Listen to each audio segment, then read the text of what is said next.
ಜ್ಞಾನ ಸಂಹಿತ ಮಾಸಪತ್ರಿಕೆ ಸೆಪ್ಟೆಂಬರ್ 2025. ಮಿತ್ರ ಜ್ಯೋತಿ digital library. ಮಿತ್ರ ಜ್ಯೋತಿ CA. Site number ಪೀಡಡ 18ನೇ ಅಡ್ಡ ರಸ್ತೆ, 31ನೇ ಮುಖ್ಯ ರಸ್ತೆ, ಸೆಕ್ಟಾರ್ 1, ನಿಪ್ನ ಹಿಂಭಾಗ, HSR layout, Bengaluru 560102, 91 country code, 80 city code, ದೂರವಾಣಿ 0 228762 ಇಮೇಲ್ amj@library@gmail.com. Website www.mitrajyothi.org. ಪ್ರತಿಕರಣ ಹಕ್ಕು ತಿದ್ದುಪಡಿ ಪ್ರಕಟಣೆ. ಸುಲಭವಾಗಿ ಲಭ್ಯವಾಗುವ ಈ ಪುಸ್ತಕ ಡೈಸಿ ಧ್ವನಿ ಮುದ್ರಣವನ್ನು, ಸಾಮಾನ್ಯ ಮುದ್ರಣ ಪ್ರತಿಯನ್ನು ಓದಲಾಗದ ದೃಷ್ಟಿ ವಿಶೇಷ ಚೇತನರಿಗಾಗಿ ಹಾಗೂ ಮುದ್ರಣ ಪ್ರತಿಯನ್ನು ಓದಲು ಅಸಮರ್ಥರಾದವರಿಗಾಗಿ ಮಿತ್ರ ಜ್ಯೋತಿ ಸಂಸ್ಥೆಯಿಂದ ವಿಶೇಷವಾಗಿ ತಯಾರಿಸಲಾಗಿದೆ. ಮಿತ್ರ ಜ್ಯೋತಿಯ ವಿಳಾಸ: CA ಸೈಟ್ ನಂಬರ್ P22, 18ನೇ ಅಡ್ಡ ರಸ್ತೆ, 31ನೇ ಮುಖ್ಯ ರಸ್ತೆ, ಸೆಕ್ಟಾರ್ 1, ನಿಪ್ನ ಹಿಂಭಾಗ, HSR ಲೇಔಟ್, ಬೆಂಗಳೂರು 560102, ದೂರವಾಣಿ ಸಂಖ್ಯೆ 2287623225, ಭಾರತದ ಕೋಡ್ 91, ಬೆಂಗಳೂರಿನ ಕೋಡ್ 080. ಇಮೇಲ್ ವಿಳಾಸ imoy.thelibrary@gmail.com. Website www.mitrajyothi.org. ಈ ಪುಸ್ತಕ ಡೈಸಿ ಧ್ವನಿ ಮುದ್ರಣವನ್ನು 24 ಜುಲೈ 2014 ಭಾರತದಲ್ಲಿ ಊರ್ಜಿತಗೊಂಡ ಮರಾಕೇಶ್ ಕರಾರಿನಂತೆ ಹಾಗೂ 1957 ಪ್ರತಿಕರಣ ಹಕ್ಕು ಕಾಯ್ದೆ ಪ್ರಕರಣ 52, 1 ಝೈದ್ಭ ಪ್ರಕಾರ ಮುದ್ರಣ ಪ್ರತಿಯನ್ನು ಓದಲು ಅಸಮರ್ಥರಾದವರಿಗಾಗಿ ಮಾತ್ರ ವಿತರಿಸಲು ತಯಾರಿಸಲಾಗಿದೆ. ಮೂಲ ಪ್ರಕಟಣೆಯಿಂದ ಸುಲಭವಾಗಿ ಲಭ್ಯವಾಗುವ ಶೈಲಿಗೆ ಪರಿವರ್ತಿಸಲ್ಪಟ್ಟ ಈ ಪುಸ್ತಕ ಡೈಸಿ ಧ್ವನಿ ಮುದ್ರಣವನ್ನು ಬಳಸಲು ಮುದ್ರಣ ಪ್ರತಿಯನ್ನು ಓದಲು ಅಸಮರ್ಥರಾದವರಿಗೆ ಮಾತ್ರ ಅನುಮತಿಯಿದೆ. ಇದರ ಹೆಚ್ಚಿನ ಪ್ರತಿಗಳ ತಯಾರಿಕೆ ಅಥವಾ ಸಾಮಾನ್ಯ ಮುದ್ರಣ ಪ್ರತಿಯನ್ನು ಓದಲು ಸಮರ್ಥರಾದ ಯಾರಿಗೆ ಆಗಲಿ ಇದನ್ನು ವಿತರಿಸುವುದು ಅಥವಾ ಬೇರೆ ಯಾವುದೇ ರೀತಿಯ ವಾಣಿಜ್ಯ ವ್ಯಾಪಾರಕ್ಕೆ ಈ ಪುಸ್ತಕ ಡೈಸಿ ಧ್ವನಿ ಮುದ್ರಣದ ಬಳಸುವಿಕೆಯನ್ನು ಕಟ್ಟುನಿಟ್ಟಾಗಿ ನಿಷೇಧಿಸಲಾಗಿದೆ. ಹಾಗೆ ಬಳಸುವವರ ವಿರುದ್ಧ ಕಾನೂನಾತ್ಮಕವಾಗಿ ಕಠಿಣ ಕ್ರಮಗಳನ್ನು ಕೈಗೊಳ್ಳಲಾಗುವುದು. ಸಂಪಾದಕೀಯ. ಪ್ರಿಯ ಓದುಗರೇ, ಆಧುನಿಕ ಜಗತ್ತಿನಲ್ಲಿ ಶಿಕ್ಷಕರ ಪಾತ್ರ ಮತ್ತಷ್ಟು ಮಹತ್ವ ಪಡೆದಿದೆ.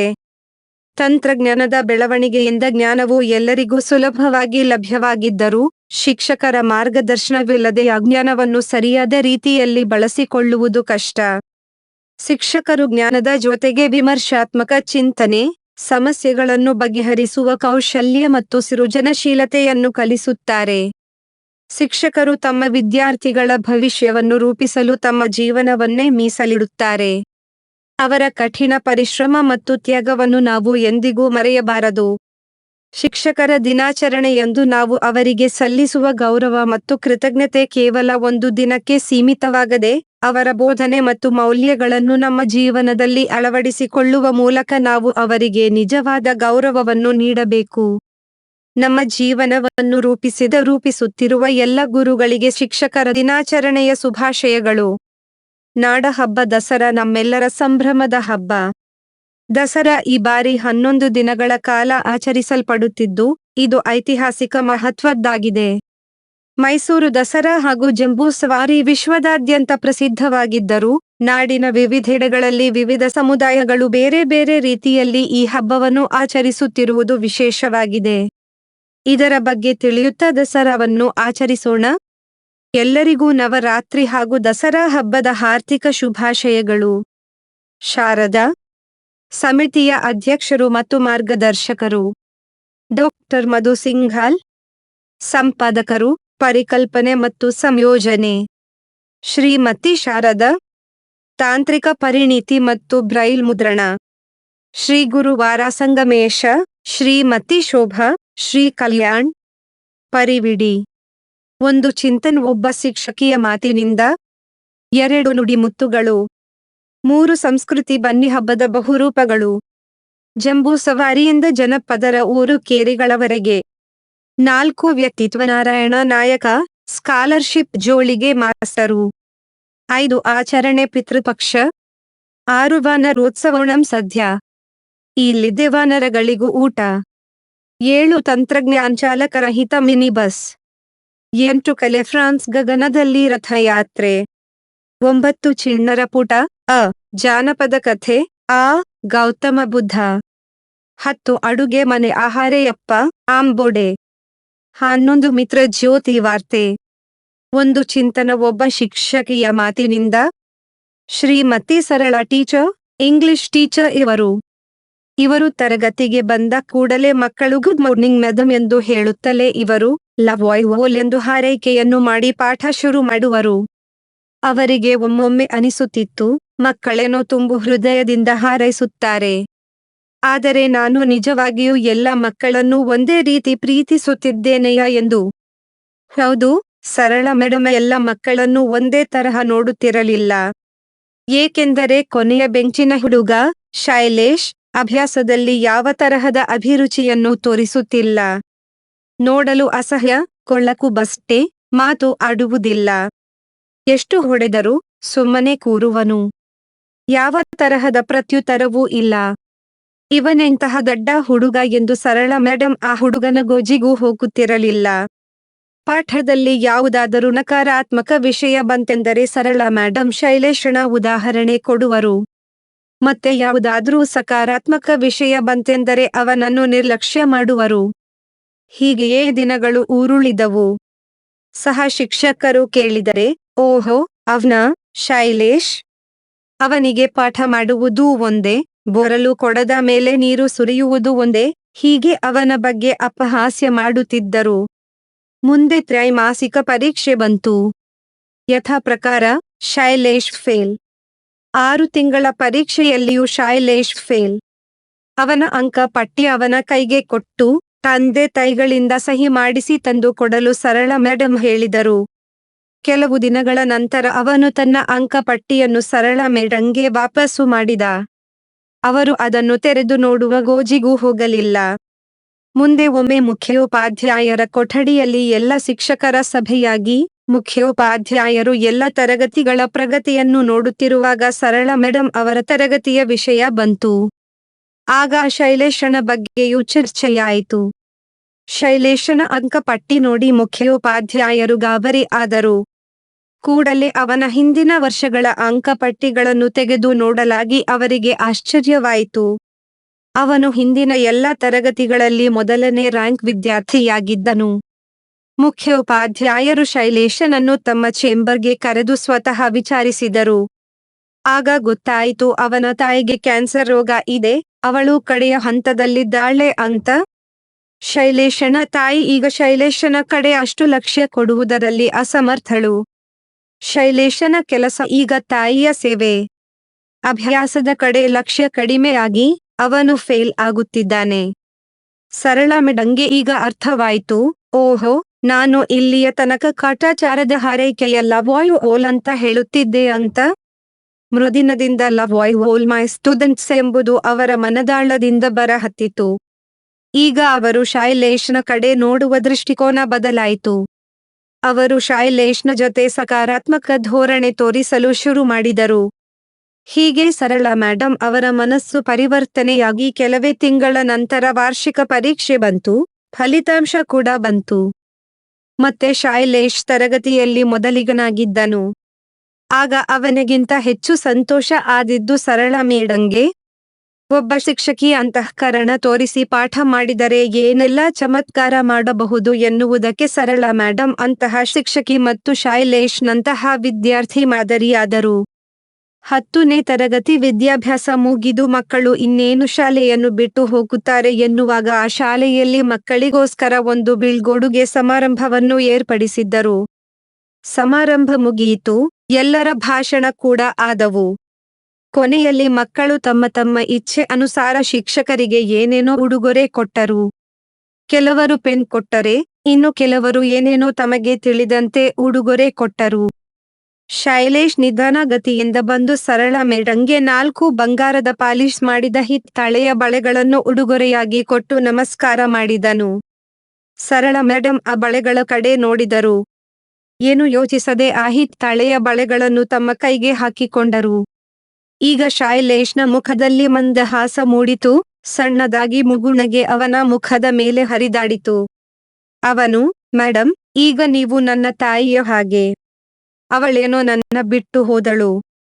ಇವು ಅವಳು ಉಪಯೋಗ ಮಾಡುತ್ತಿದ್ದ ಅವಳ ಅತಿ ಅಚ್ಚುಮೆಚ್ಚಿನ ಬಳೆಗಳು. ಇವು ಅವಳು ಸಾಯುವ ಮುನ್ನ ಧರಿಸಿದ ಬಳೆಗಳು ಎಂದನು. ಸರಳ ಮೇಡಂ ಮತ್ತು ಇನ್ನಿತರ ಶಿಕ್ಷಕರ ಕಣ್ಣುಗಳಿಂದ ಒಂದೇ ಸಮನೆ ನೀರು ಕಪಾಳದ ಕೆಳಗೆ ಹರಿಯುತ್ತಿದ್ದವು. ವರ್ಷಗಳು ಉರುಳಿದವು. ಸರಳ ಮೇಡಂ ಇನ್ನು ಮುಂದೆ ಲವ್ ಅಂತ ತುಂಬಾನೇ ಶ್ರದ್ಧೆಯಿಂದ, ಪ್ರೀತಿಯಿಂದ ಹೇಳಲು ಶುರು ಮಾಡಿದರು. ಮುಂದೆ ಅವರು ನಿವೃತ್ತಿ ಹೊಂದಿ ಮನೆಯ ಕೆಲಸದಲ್ಲಿ ತೊಡಗಿಸಿಕೊಂಡರು. ಅಚಾನಕ್ಕಾಗಿ ಒಂದು ದಿನ ಅವರಿಗೆ ಒಂದು ಪತ್ರ ಬಂದಿತು. ಪತ್ರ ನೋಡಿದರು ಯಾರದು ಇರಬಹುದೆಂದು. ಪತ್ರ ಕಳುಹಿಸಿದವರ ವಿಳಾಸದಲ್ಲಿ doctor Shailesh M. D. F. R C. P. London ಎಂದಿತ್ತು. ಓರ್ ಸರಳ ಮೇಡಂ ಗತ ಕಾಲದ ಜೀವನಕ್ಕೆ ಹೋದರು. ಓಹೋ, ಅವ್ನೇ ಶೈಲೇಶ್. ಬಳೆ ಉಡುಗೊರೆ ಕೊಟ್ಟವನು. ಅವರು ಪತ್ರ ಬಿಚ್ಚಿ ಓದಿದರು. ಆತ್ಮೀಯ ಸರಳ ಮೇಡಂ, ನನಗೆ ಈವರೆಗೆ ಜಗತ್ತಿನಲ್ಲಿ ಭೇಟಿ ಆದ ಮನುಷ್ಯರಲ್ಲಿ ನೀವು ಅತಿ ಉತ್ತಮರು. ನನ್ನ ಮದುವೆಯಾಗುತ್ತಿದೆ. ಹುಡುಗಿಯು ಡಾಕ್ಟರ್. ನೀವಿಲ್ಲದಿದ್ದರೆ ಈ ಮದುವೆ ನಡೆಯದು. ಈ ಪತ್ರದ ಜೊತೆ ಲಂಡನ್ಗೆ ಟಿಕೆಟ್ಗಳನ್ನು ಕಳುಹಿಸುತ್ತಿದ್ದೇನೆ. ವೀಸಾ ಬಗ್ಗೆ ತಲೆ ಕೆಡಿಸಿಕೊಳ್ಳಬೇಡಿ. ಅದೆಲ್ಲ ನಾನು ನೋಡಿಕೊಳ್ಳುತ್ತೇನೆ. ಆಗುವುದಿಲ್ಲ ಎನ್ನದೆ ಖಂಡಿತ ಮದುವೆಗೆ ಬನ್ನಿ. ನಿಮ್ಮ ದಾರಿ ಕಾಯುತ್ತಿರುವ ಶೈಲೇಶ್. ಸರಳ ಮೇಡಂ ಬಳಿ ಅವನು ಕೊಟ್ಟ ಆ ಬಳೆಗಳು ಇನ್ನೂ ಜೋಪಾನವಾಗಿ ಇದ್ದವು. ಈಗ ಸರಳ ಮೇಡಂ ತಮ್ಮ ಇಳಿ ವಯಸ್ಸಿನಲ್ಲೂ ಲಂಡನ್ಗೆ ಪ್ರಯಾಣ ಬೆಳೆಸಿದರು. ಮನೆಯವರೆಲ್ಲ ಬೇಡ ಅಂದರೂ ಕೇಳಲಿಲ್ಲ. ಲಂಡನ್ ಊರು ತಲುಪಿದರು. ಮದುವೆ ಹೊಲ್ಗೆ ಕೂಡ ಹೋದರು.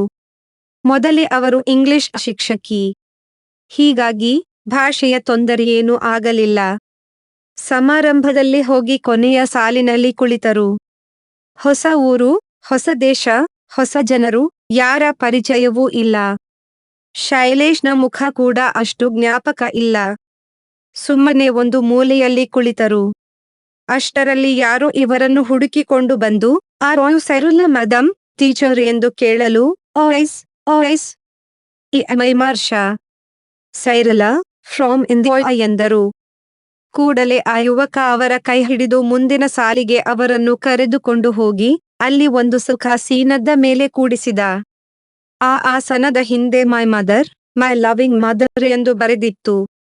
ಇವರನ್ನು ನೋಡಿ ಆ ಮದುವೆ ಸಮಾರಂಭದಲ್ಲಿ ಪ್ರತಿಯೊಬ್ಬರೂ ಇವರ ಪಾದ ಮುಟ್ಟಿ ನಮಸ್ಕಾರ ಮಾಡಿದರು. ಅಷ್ಟರಲ್ಲಿ ಶೈಲೇಶ್ ತನ್ನ ಪತ್ನಿ ಮತ್ತು ಅವರ ಪರಿವಾರದ ಸಮೇತ ಸರಳ ಮೇಡಂ ಇದ್ದ ಕಡೆ ಬಂದು ಅವರ 2 ಕಾಲು ಮುಟ್ಟಿ ನಮಸ್ಕಾರ ಮಾಡುತ್ತಾ ಪತ್ನಿಗೆ ಹೇಳಿದ, ಇವರು ನನ್ನ ಜೀವನದಲ್ಲಿ ನನ್ನ ತಾಯಿಯ ನಂತರ ಆ ಸ್ಥಾನವನ್ನು ತುಂಬಿದವರು. ಇದು ನಾನು ಏನು ಇರುವೆನೋ ಅದಕ್ಕೆಲ್ಲ ಸ್ಫೂರ್ತಿ ತುಂಬಿದವರು ಇವರೇ. ನನ್ನ ಸರಳ ಮೇಡಂ, ನನ್ನ ಅಮ್ಮ. ಅದಕ್ಕೆ ಸರಳ ಮೇಡಂ ಇಲ್ಲ. ಅಂದು ಶೈಲೇಶ್ ನನ್ನ ವರ್ಗದಲ್ಲಿ ಇರದೆ ಹೋದ ಪಕ್ಷದಲ್ಲಿ ನನಗೆ ಗೊತ್ತೇ ಆಗುತ್ತಿರಲಿಲ್ಲ. ಶಿಕ್ಷಕಿ ಮೊದಲು ಪ್ರತಿ ವಿದ್ಯಾರ್ಥಿಯ ತಾಯಿ ಆಗಬೇಕು, ಆ ನಂತರ ಶಿಕ್ಷಕಿ ಅಂತ ಎಂದು ಮಾರ್ಮಿಕವಾಗಿ ಉತ್ತರಿಸಿದರು. ಎಷ್ಟೊಂದು ಅರ್ಥಗರ್ಭಿತ ಮಾತು. ಸ್ನೇಹಿತರೆ, ಈ ಲೇಖನವನ್ನು ನೀವು ಮೊದಲೇ ಓದಿರಬಹುದು. ಆದರೆ ಶಿಕ್ಷಕರ ದಿನಾಚರಣೆಯ ಈ ಸಂದರ್ಭದಲ್ಲಿ ವಿದ್ಯಾರ್ಥಿಗಳ ಜೀವನದಲ್ಲಿನ ಶಿಕ್ಷಕರ ಮಹತ್ವದ ಪಾತ್ರ ನಾವೆಲ್ಲ ನೆನೆಯೋಣ ಎಂದು ಇದನ್ನು ಮತ್ತೊಮ್ಮೆ ನಿಮ್ಮೊಂದಿಗೆ ಹಂಚಿಕೊಂಡಿರುವೆ. ಶಿಕ್ಷಣ ತನ್ನ ಮಹತ್ವವನ್ನು ಕಳೆದುಕೊಳ್ಳುತ್ತಿರುವ ಈ ಸಂದರ್ಭದಲ್ಲಿ ನಾವೆಲ್ಲರೂ ಚಿಂತನೆ ಮಾಡಬೇಕಾದ ವಿಷಯವಲ್ಲವೇ ಇದು? 2 ನುಡಿಮುತ್ತುಗಳು. 1. ನಾವು ಹುಟ್ಟಿದ ಸಮಾಜಕ್ಕೆ ಸಲ್ಲಿಸಬೇಕಾದ ಋಣ ಸಮಾಜ ಸೇವೆ. ಟಿಪಿ ಕೈಲಾಸಂ. 2. ಗುರಿ ತಪ್ಪಿದರೂ ಹಾದಿ ತಪ್ಪಬಾರದು. ಎಸ್.ವಿ. ಪರಮೇಶ್ವರ ಭಟ್. 3. ಪ್ರತಿಯೊಂದು ಸಮಸ್ಯೆಗೂ ಉತ್ತರ ಇರುತ್ತದೆ. ಆಲೂರು ವೆಂಕಟರಾಯರು. 4. ಉತ್ತಮವಾದುದು ಶ್ರಮವಿಲ್ಲದೆ ಲಭಿಸದು. ಇಚ್ಛೆಯಿಲ್ಲದಿದ್ದರಂತೂ ಅದು ಸಾಧ್ಯವೇ ಇಲ್ಲ. ಕುವೆಂಪು. 5 ತಾನು ಆಚರಿಸದೆ ಮತ್ತೊಬ್ಬರು ಮಾತ್ರ ಆಚರಿಸಬೇಕೆಂದು ದ್ವಿವಿಧವಾದುದು ಎಂದು ಧರ್ಮವೆನಿಸಿಕೊಳ್ಳುವುದಿಲ್ಲ. ತರ. ಸುಬ್ಬರಾವ್. 6 ಸರಳತನವು ಪರಿಪೂರ್ಣತೆಯ ಲಕ್ಷಣ. ಪಂಡಿತ ತಾರನಾಥ. 3 ಸಂಸ್ಕೃತಿ ಬನ್ನಿ ಹಬ್ಬದ ಬಹುರೂಪಗಳು, ಜಂಬೂ ಸವಾರಿಯಿಂದ ಜನಪದರ ಊರು ಕೇರಿಗಳವರೆಗೆ. ಅರಸೊತ್ತಿಗೆ ಹಾಗೂ ಪ್ರಜಾಪ್ರಭುತ್ವದ ಹೊಂದಾಣಿಕೆಯ ನಡಿಗೆಯಂತೆ ಕಾಣಿಸುವ ಮೈಸೂರು ದಸರಾದ ಆಚೆಗೂ ಮಹಾನವಮಿಯ ಬೇರುಗಳು ನಡಿನುದ್ದಗಲಕ್ಕೂ ಹರಡಿಕೊಂಡಿವೆ. ಆಶಯದಲ್ಲಿ ಹೆಚ್ಚಿನ ವ್ಯತ್ಯಾಸವಿಲ್ಲದಿದ್ದರೂ, ಆಚರಣೆಯ ವಿಧಾನಗಳಲ್ಲಿ ದಸರೆ ಬಹುರೂಪಿ. ಭಾರತದ ಬಹುತ್ವ ಹಾಗೂ ಹಲವು ಕನ್ನಡಗಳ ಅಭಿವ್ಯಕ್ತಿಯ ರೂಪದಲ್ಲಿ ಮಹಾನವಮಿಯನ್ನು ನೋಡಬಹುದು. ಪ್ರದೇಶದಿಂದ ಪ್ರದೇಶಕ್ಕೆ, ಸಮುದಾಯದಿಂದ ಸಮುದಾಯಕ್ಕೆ ಭಿನ್ನವಾಗುವ ದಸರೆಯ ಆಚರಣೆಗಳಲ್ಲಿ ಪ್ರಕೃತಿಯ ವೈವಿಧ್ಯ ಹಾಗೂ ಜೀವಂತಿಕೆಯನ್ನು ಜನಜೀವನದಲ್ಲೂ ತರುವ ಉದ್ದೇಶವಿದೆ. ಬನ್ನಿ ಹಬ್ಬದ ಬಹುರೂಪವನ್ನು ಚಿತ್ರಿಸುವ ಈ ವಿಶೇಷ ಬರಹ, ನಾಡಿನ ಸಂಸ್ಕೃತಿಯ ವೈವಿಧ್ಯವನ್ನು, ಕನ್ನಡ ಸಂಸ್ಕೃತಿಯ ಪ್ರಜಾಸತ್ತಾತ್ಮಕ ಚಹರೆಗಳನ್ನು ಗುರುತಿಸುವ ಪ್ರಯತ್ನವಾಗಿದೆ. ಬನ್ನಿ ಹಬ್ಬವೆಂದ ಕೂಡಲೇ ಬಾಲ್ಯದ ನೆನಪುಗಳು ಚಿತ್ರವತ್ತಾಗಿ ಮೂಡುತ್ತವೆ. ಬನ್ನಿ ಹಬ್ಬ ಬರುವ 1 ತಿಂಗಳ ಮುಂಚೆ ಹುಡುಗರೆಲ್ಲ ಸೇರಿ ಬಿಲ್ಲು ಬಾಣ ಮಾಡಲು ಶುರು ಮಾಡುತ್ತಿದ್ದರು. ಬಿದುರು ಕೋಲು ತಂದು ಅದನ್ನು ಸೀಳಿ ಬಗ್ಗಿಸಿ ದಾರ ಕಟ್ಟುವುದೇ ಒಂದು ಸಾಹಸ.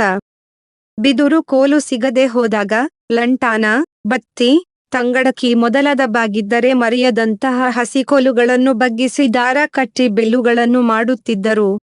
ಇದರಲ್ಲಿ ಚೆನ್ನಾಗಿ ಬಿಲ್ಲು ಕಟ್ಟುವ ಬೀಲ್ವಿದ್ಯೆಗಾರರು ಇರುತ್ತಿದ್ದರು. ಕೆಲವೊಮ್ಮೆ ಅಜ್ಜಂದಿರು, ಅಪ್ಪಂದಿರು ಈ ಬಿಲ್ಲುಗಳ ತಯಾರಿಯಲ್ಲಿ ಸಹಾಯ ಮಾಡುತ್ತಿದ್ದರು. ನಂತರ ಅಂಗಡಿಗಳಿಗೆ ಬಣ್ಣದ ಹಾಳೆ ಮಿಂಚನ್ನು ಹಚ್ಚಿಕೊಂಡ ಬಿನ್ನಾಣಗಿತ್ತಿಯರಂತಹ ಬಿಲ್ಲುಬಾಣಗಳು ಮಾರಾಟಕ್ಕೆ ಬರುತ್ತಿದ್ದವು. ಬಿಲ್ಲುಬಾಣ ಗಂಡಾಳ್ವಿಕೆಯ ಸಂಕೇತದಂತೆ ಕೇವಲ ಹುಡುಗರಿಗೆ ಮಾತ್ರ ಮನೆಗಳಲ್ಲಿ ಬಿಲ್ಲು ತರುತ್ತಿದ್ದರು. ತತ್ರಾಣಿ ಕಡ್ಡಿ, ಜೋಳದ ದಂಟು, ಕವಾಸೆ ಹುಲ್ಲು, ಗುರ್ರಳು ಹೂ ಸೇರಿಸಿ ಹೆಣೆದು ಬಾಗಿಲುಗಳಿಗೆ ದಂಡೆ ಮಾಡುತ್ತಿದ್ದರು.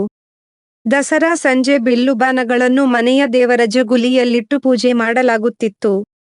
ಹೀಗೆ ಪೂಜೆಗೊಳಗಾದ ಬಿಲ್ಲುಬಾಣಗಳನ್ನು ಊರಿನ ಗುಡಿಯ ಬುಡದಲ್ಲಿದ್ದ ಬನ್ನಿ ಮರಕ್ಕೆ ಊರಿನ ಹುಡುಗರೆಲ್ಲ ಯುದ್ಧಕ್ಕೆ ಹೊರಟ ಯೋಧರಂತೆ ಹೋಗಿ ಬಾಣಗಳನ್ನು ಹೊಡೆಯುತ್ತಿದ್ದರು. ಕೊನೆಗೆ ಮರದ ಮೇಲೆ ಬಿಲ್ಲುಗಳನ್ನು ಎಸೆದು ಕೈಗೆ ಸಿಕ್ಕಷ್ಟು ಬನ್ನಿ ಎಲೆಗಳನ್ನು ಕಿತ್ತುಕೊಂಡು ಬಂದು ಮನೆಗೆ ತರುತ್ತಿದ್ದರು. ಮೊದಲಿಗೆ ತಂದೆ ತಾಯಿಗೆ ಬನ್ನಿ ಕೊಟ್ಟು ನಮಸ್ಕರಿಸಿ ಆಶೀರ್ವಾದ ಪಡೆದು, ನಂತರ ಇಡೀ ಊರಿಗೆ ಪಯಣ ಶುರು ಮಾಡುತ್ತಿದ್ದರು. ಎಲ್ಲರ ಮನೆಗಳಿಗೆ ಹೋಗಿ ಬನ್ನಿ ಕೊಟ್ಟು, ಬನ್ನಿ ತಗೊಂಡು ಬಂಗಾರದಂಗೆ ಇರೋಣ ಎಂದು ಬರುತ್ತಿದ್ದರು. ಹಿರಿಯರಾಗಿದ್ದರೆ ಅವರ ಕಾಲಿಗೆ ಬಿದ್ದು ಆಶೀರ್ವಾದ ಪಡೆಯುವುದೇ ಒಂದು ಹಬ್ಬ. ದೊಡ್ಡವರಾದಂತೆ ಕೊಟ್ಟೂರಿನ ಕೊಟ್ಟೂರೇಶ್ವರ ದಸರಾ ನೋಡಲು ಹೋಗುತ್ತಿದ್ದೆವು. ಹೀಗೆ ಬಾಲ್ಯದಲ್ಲಿ ದಸರಾ ಗರಿಗಟ್ಟುತ್ತಿತ್ತು. ಬಹುಶಃ ಎಲ್ಲರ ಬಾಲ್ಯದ ನೆನಪುಗಳಲ್ಲಿಯೂ ಹೀಗೆಯೇ ಒಂದು ಬಾಲ್ಯದ ದಸರಾ ಅಚ್ಚೊತ್ತಿರುತ್ತದೆ. ಇದು ಕೂಡ್ಲಿಗೆ ತಾಲ್ಲೂಕಿನ ಹಾರಕನಾಳಿನ ಲೇಖಕರ ಬಾಲ್ಯದ ನೆನಪು. ಈ ನೆನಪುಗಳನ್ನು ಬದಿಗಿಟ್ಟು ಈ ನಾಡಿನಲ್ಲಿ ದಸರಾ ಹಬ್ಬವನ್ನು ಜನರು ಹೇಗೆಲ್ಲ ಪರಿಭಾವಿಸಿದ್ದಾರೆ ಎನ್ನುವುದನ್ನು ನೋಡೋಣ. ಒಮ್ಮೆ ನಾಡನ್ನು ಸುತ್ತೋಣ. ನಿಸರ್ಗಾರಾಧನೆಯ ಪಳೆಯುಳಿಕೆ. ಕರ್ನಾಟಕದ ಸಂದರ್ಭದಲ್ಲಿ ವಿಜಯನಗರದ ಹಕ್ಕಬುಕ್ಕರ ಕಾಲದಲ್ಲಿಯೇ ದಸರಾ ಆರಂಭವಾಯಿತು ಎನ್ನುವ ದಾಖಲೆಗಳಿವೆ. ಮುಂದೆ ವಿಜಯನಗರದ ಅರಸರಿಂದ ಈ ಹಬ್ಬಕ್ಕೆ ರಾಜಮಾನ್ಯತೆ ಸಿಕ್ಕಂತೆ ಕಾಣುತ್ತದೆ. ಆದರೆ ಈ ನೆಲದಲ್ಲಿ ಇದಕ್ಕೂ ಮೊದಲು ಮಾತೃ ಸಂಸ್ಕೃತಿಯ ಕುರುಹಾಗಿ ಶಾಕ್ತ ಮತ್ತು ಕೌಲ ಪಂಥಗಳ ಆಚರಣೆಯಾಗಿತ್ತು ಎನ್ನುವುದನ್ನು ಗಮನಿಸಬೇಕು. ಈ ನೆಲೆಯಲ್ಲಿ ಹುಡುಕಾಟ ಮಾಡಿದರೆ ಆದಿಮ ಸಂಸ್ಕೃತಿಯ ಬೇರುಗಳು ಕಾಣಿಸುತ್ತವೆ. ಆದಿಮ ಜನರ ನಿಸರ್ಗಾರಾಧನೆಯ ಪಳೆಯುಳಿಕೆಯಂತೆ ದಸರಾ ಕಾಣುತ್ತದೆ. ಜನ ಸಮುದಾಯಗಳಲ್ಲಿ ನಿಸರ್ಗವನ್ನು ಆರಾಧಿಸುವ ಸುಳಿವುಗಳು ಈಗಲೂ ಈ ಹಬ್ಬದ ಆಚರಣೆಯಲ್ಲಿ ಉಳಿದುಕೊಂಡು ಬಂದಿವೆ. ಕಾರಣ ಬನ್ನಿ ಗಿಡಗಳು ನವರಾತ್ರಿಯಲ್ಲಿ ವಿಶೇಷವಾಗಿ ಪೂಜೆಗೊಳ್ಳುತ್ತವೆ. ಶಕ್ತಿ ದೇವತೆಯನ್ನು ಮರದಮ್ಮನಾಗಿ ನೋಡುವ ಪರಂಪರೆ ಕರ್ನಾಟಕದಾದ್ಯಂತ ಇದೆ. ಬಹುಪಾಲು ಗ್ರಾಮ ದೇವತೆಗಳನ್ನು ಮರದಿಂದ ಮಾಡುತ್ತಾರೆ. ಹಲವು ಹೆಣ್ಣು ದೈವಗಳ ಹೆಸರಲ್ಲಿ ಮರಗಳಿವೆ. ಬನಶಂಕರಿ, ಮರಗಮ್ಮ, ಹೊಂಗೆಲಕ್ಷ್ಮಿ, ಬನ್ನಿಮಾಂಕಾಳಿ, ಕರಿಕನಮ್ಮ, ಗುತ್ತೆಮ್ಮ ಮೊದಲಾದ ಹೆಣ್ಣು ದೈವಗಳ ಹೆಸರಲ್ಲಿ ಮರ ಅಥವಾ ಬನದ ಸೂಚನೆ ಇದೆ. ಶಾಕ್ತ ಕೌಳ ಪಂಥಗಳ ಚಾರಿತ್ರಕತೆ.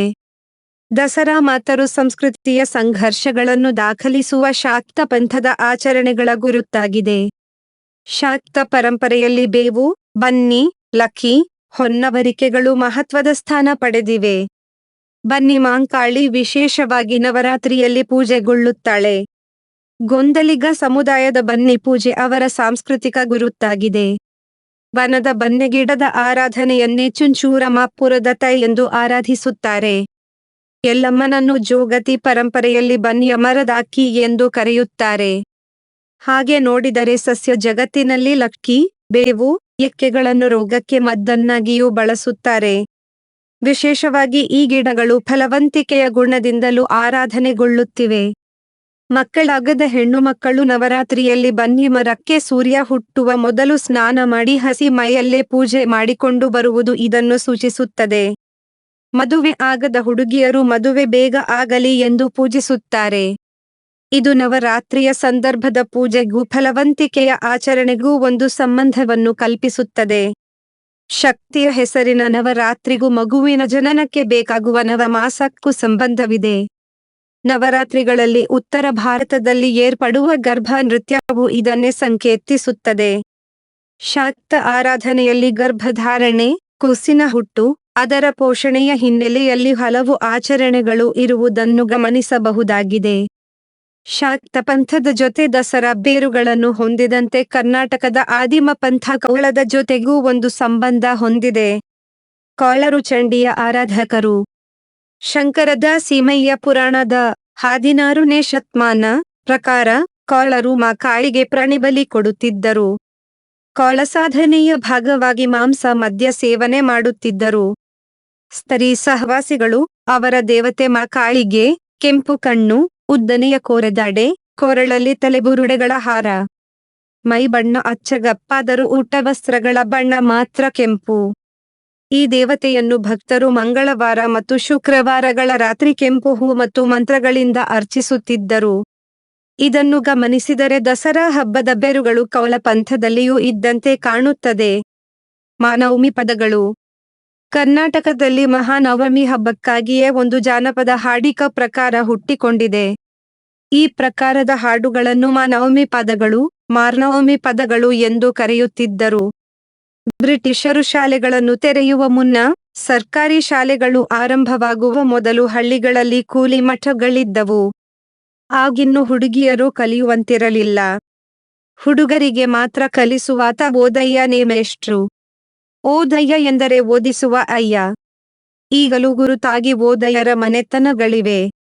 ಈತನಿಗೆ ತಿಂಗಳ ಸಂಬಳವಿಲ್ಲ. ವರ್ಷಕ್ಕಿಷ್ಟು ಹಣ, ಧಾನ್ಯವೆಂದು ಒಪ್ಪಂದವಾಗುತ್ತಿತ್ತು. ಈತನಿಗೆ ಹಳ್ಳಿಯಲ್ಲಿ ಬಹಳ ಗೌರವ.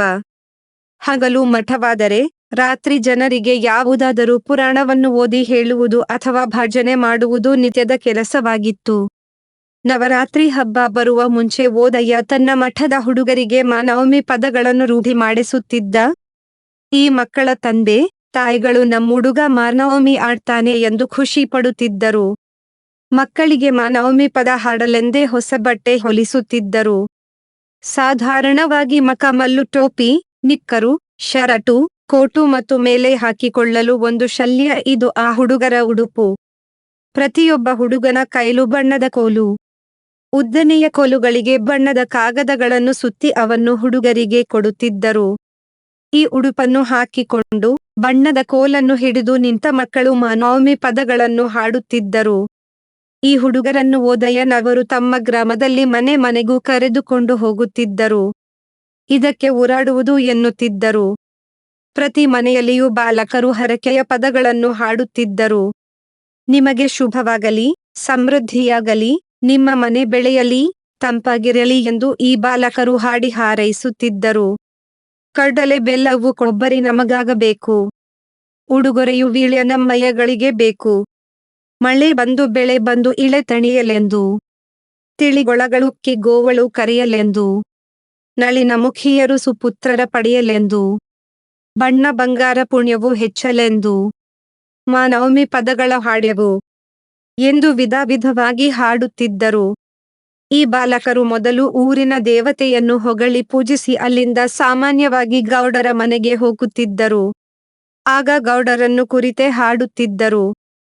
ಕೂಲಿಯ ಮಠದಲ್ಲಿ ಮೇಲುಜಾತಿಗಳಿಗೆ ಹೆಚ್ಚಿನ ಪ್ರಾತಿನಿಧ್ಯವಿದ್ದರೂ, ಅಸ್ಪೃಶ್ಯರನ್ನು ಹೊರತುಪಡಿಸಿ ಕೆಲವು ಕೆಳಜಾತಿಯ ಮಕ್ಕಳು ಕಲಿಯುತ್ತಿದ್ದರು. ಶಕ್ತಿ ದೇವತೆ ಅರಿವಿನ ಮೂಲ. ದಸರಾ ಅರಿವು, ಜ್ಞಾನ, ಶಿಕ್ಷಣದ ಜೊತೆ ತಳಕು ಹಾಕಿಕೊಂಡಿರುವುದು ವಿಶೇಷ. ಮಾರ್ನವಮಿ ಹಾಡುಗಳ ಹಿನ್ನೆಲೆ ಈ ರೀತಿಯದ್ದು. ಇದನ್ನು ಸೂಕ್ಷ್ಮವಾಗಿ ನೋಡಿದರೆ ಕಾಳಿಯನ್ನು ಸರಸ್ವತಿಯನ್ನಾಗಿ ಆರಾಧಿಸಿರುವುದು ಕಾಣುತ್ತದೆ. ಮಧ್ಯ ಭಾರತದಲ್ಲಿ ಭಿಲ್ಲರಲ್ಲಿ ಕಾಳಿ ದೈವವು ಸ್ತ್ರೀರೂಪಿಯಾಗಿದೆ. ಕಾಳಿಯು ಕಾಳಿದಾಸನ ನಲಗೆಯ ಮೇಲೆ ಅಕ್ಷರ ಬರೆಯುವ ಬಗ್ಗೆ ಕಥೆಗಳಿವೆ. ಶಾಕ್ತದಲ್ಲಿ 10 ದೇವಿಯರನ್ನು ದಶವಿದ್ಯಾ ಎನ್ನುತ್ತಾರೆ. ಇದು ತಂತ್ರ ಪಂಥದಲ್ಲಿ ಒಂದು ಸಾಧನೆಯ ಹೆಸರು ಕೂಡ. ತಾಂತ್ರಿಕ ಬೌದ್ಧರಲ್ಲಿ ತಾರೆಯು ವಿದ್ಯೆಯ ದೇವತೆ.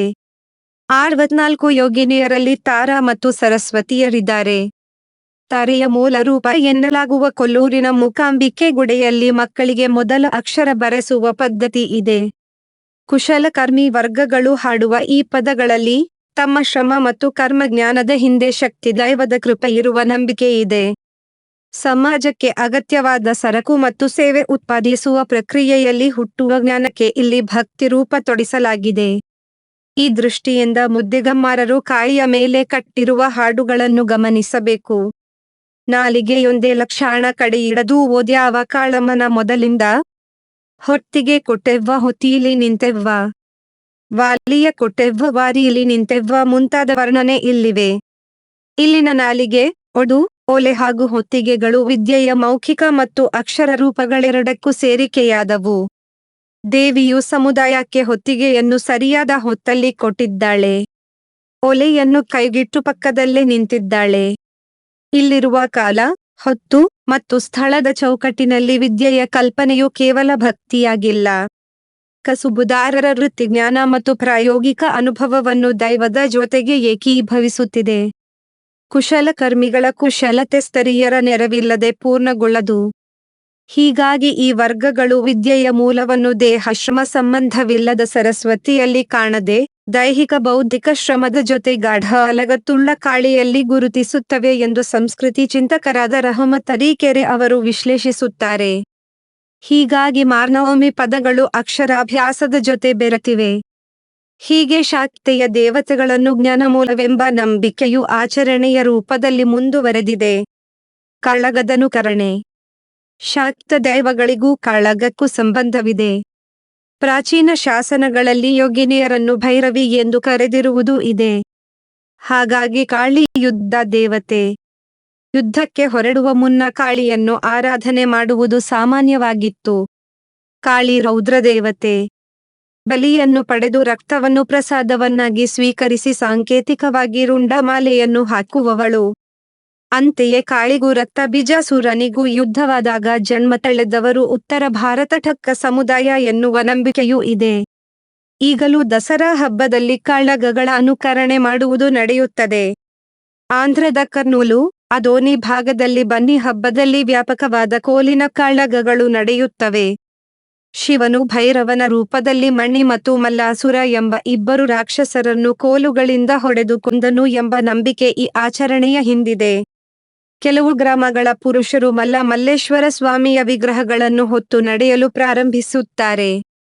ಇನ್ನು ಕೆಲವು ಹಳ್ಳಿಗಳ ಜನರನ್ನು ರಾಕ್ಷಸನ ಕಡೆಯವರು ಎಂದು ಪರಿಗಣಿಸಲಾಗುತ್ತದೆ. ಅವರು ವಿಗ್ರಹವನ್ನು ಕಸಿದುಕೊಳ್ಳಲು ಪ್ರಯತ್ನಿಸುತ್ತಾರೆ. ಹೀಗಾಗಿ ಬಡಿಗೆ ಹೊಡೆದಾಟವು ಭುಗಿಲೇಳುತ್ತದೆ.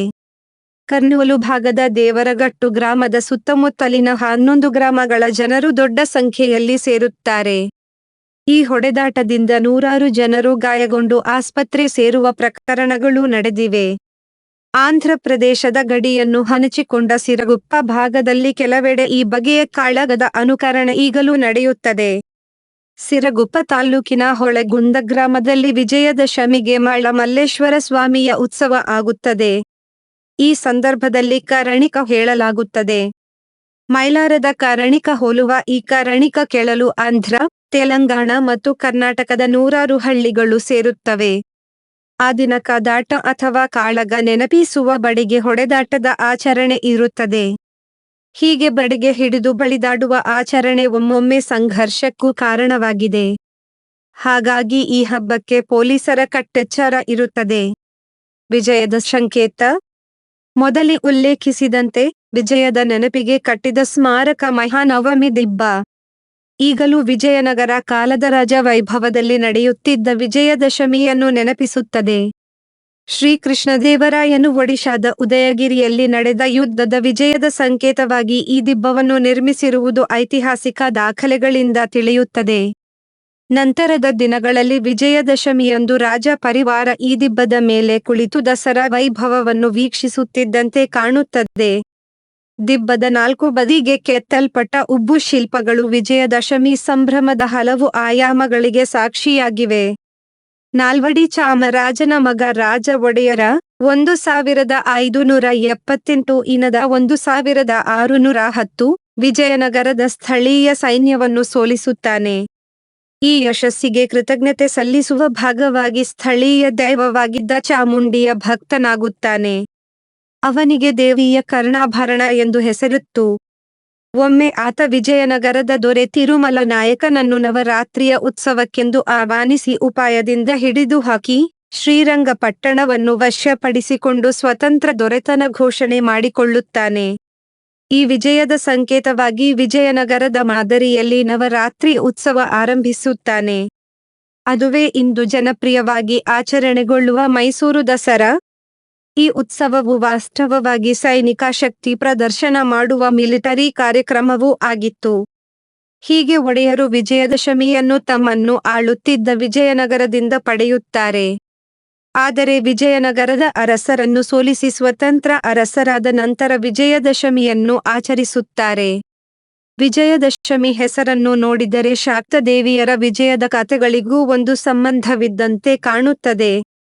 ದೇವಿಯರು ಸಿದ್ಧರನ್ನು ಸೋಲಿಸಿದ ಕಥೆಗಳು ನಮ್ಮಲ್ಲಿವೆ. ಗಾಂಜಾನಶೆ ಏರಿದ ಸಿದ್ಧರನ್ನು ಯಲ್ಲಮ್ಮ ತುಳಿಯುತ್ತಾಳೆ. ಸೋತ ಗಂಡಸರು ಹೆಣ್ಣುಡಿಗೆ ಉಡುವುದನ್ನು ಯಲ್ಲಮ್ಮನ ಪರಂಪರೆಯಲ್ಲಿ ನಾವು ಕಾಣಬಹುದು.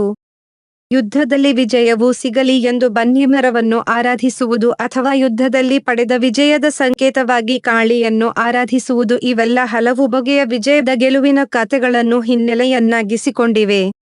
ಹೀಗಿರುವಾಗ ವಿಜಯ ಎಂದರೆ ಕೇವಲ ಗಂಡಿನ ವಿಜಯ ಮಾತ್ರವಲ್ಲ, ಗಂಡಿನ ವಿರುದ್ಧದ ಹೆಣ್ಣಿನ ಗೆಲುವುಗಳನ್ನು ವಿಜಯದಶಮಿ ಸಾಂಕೇತಿಸುತ್ತದೆ.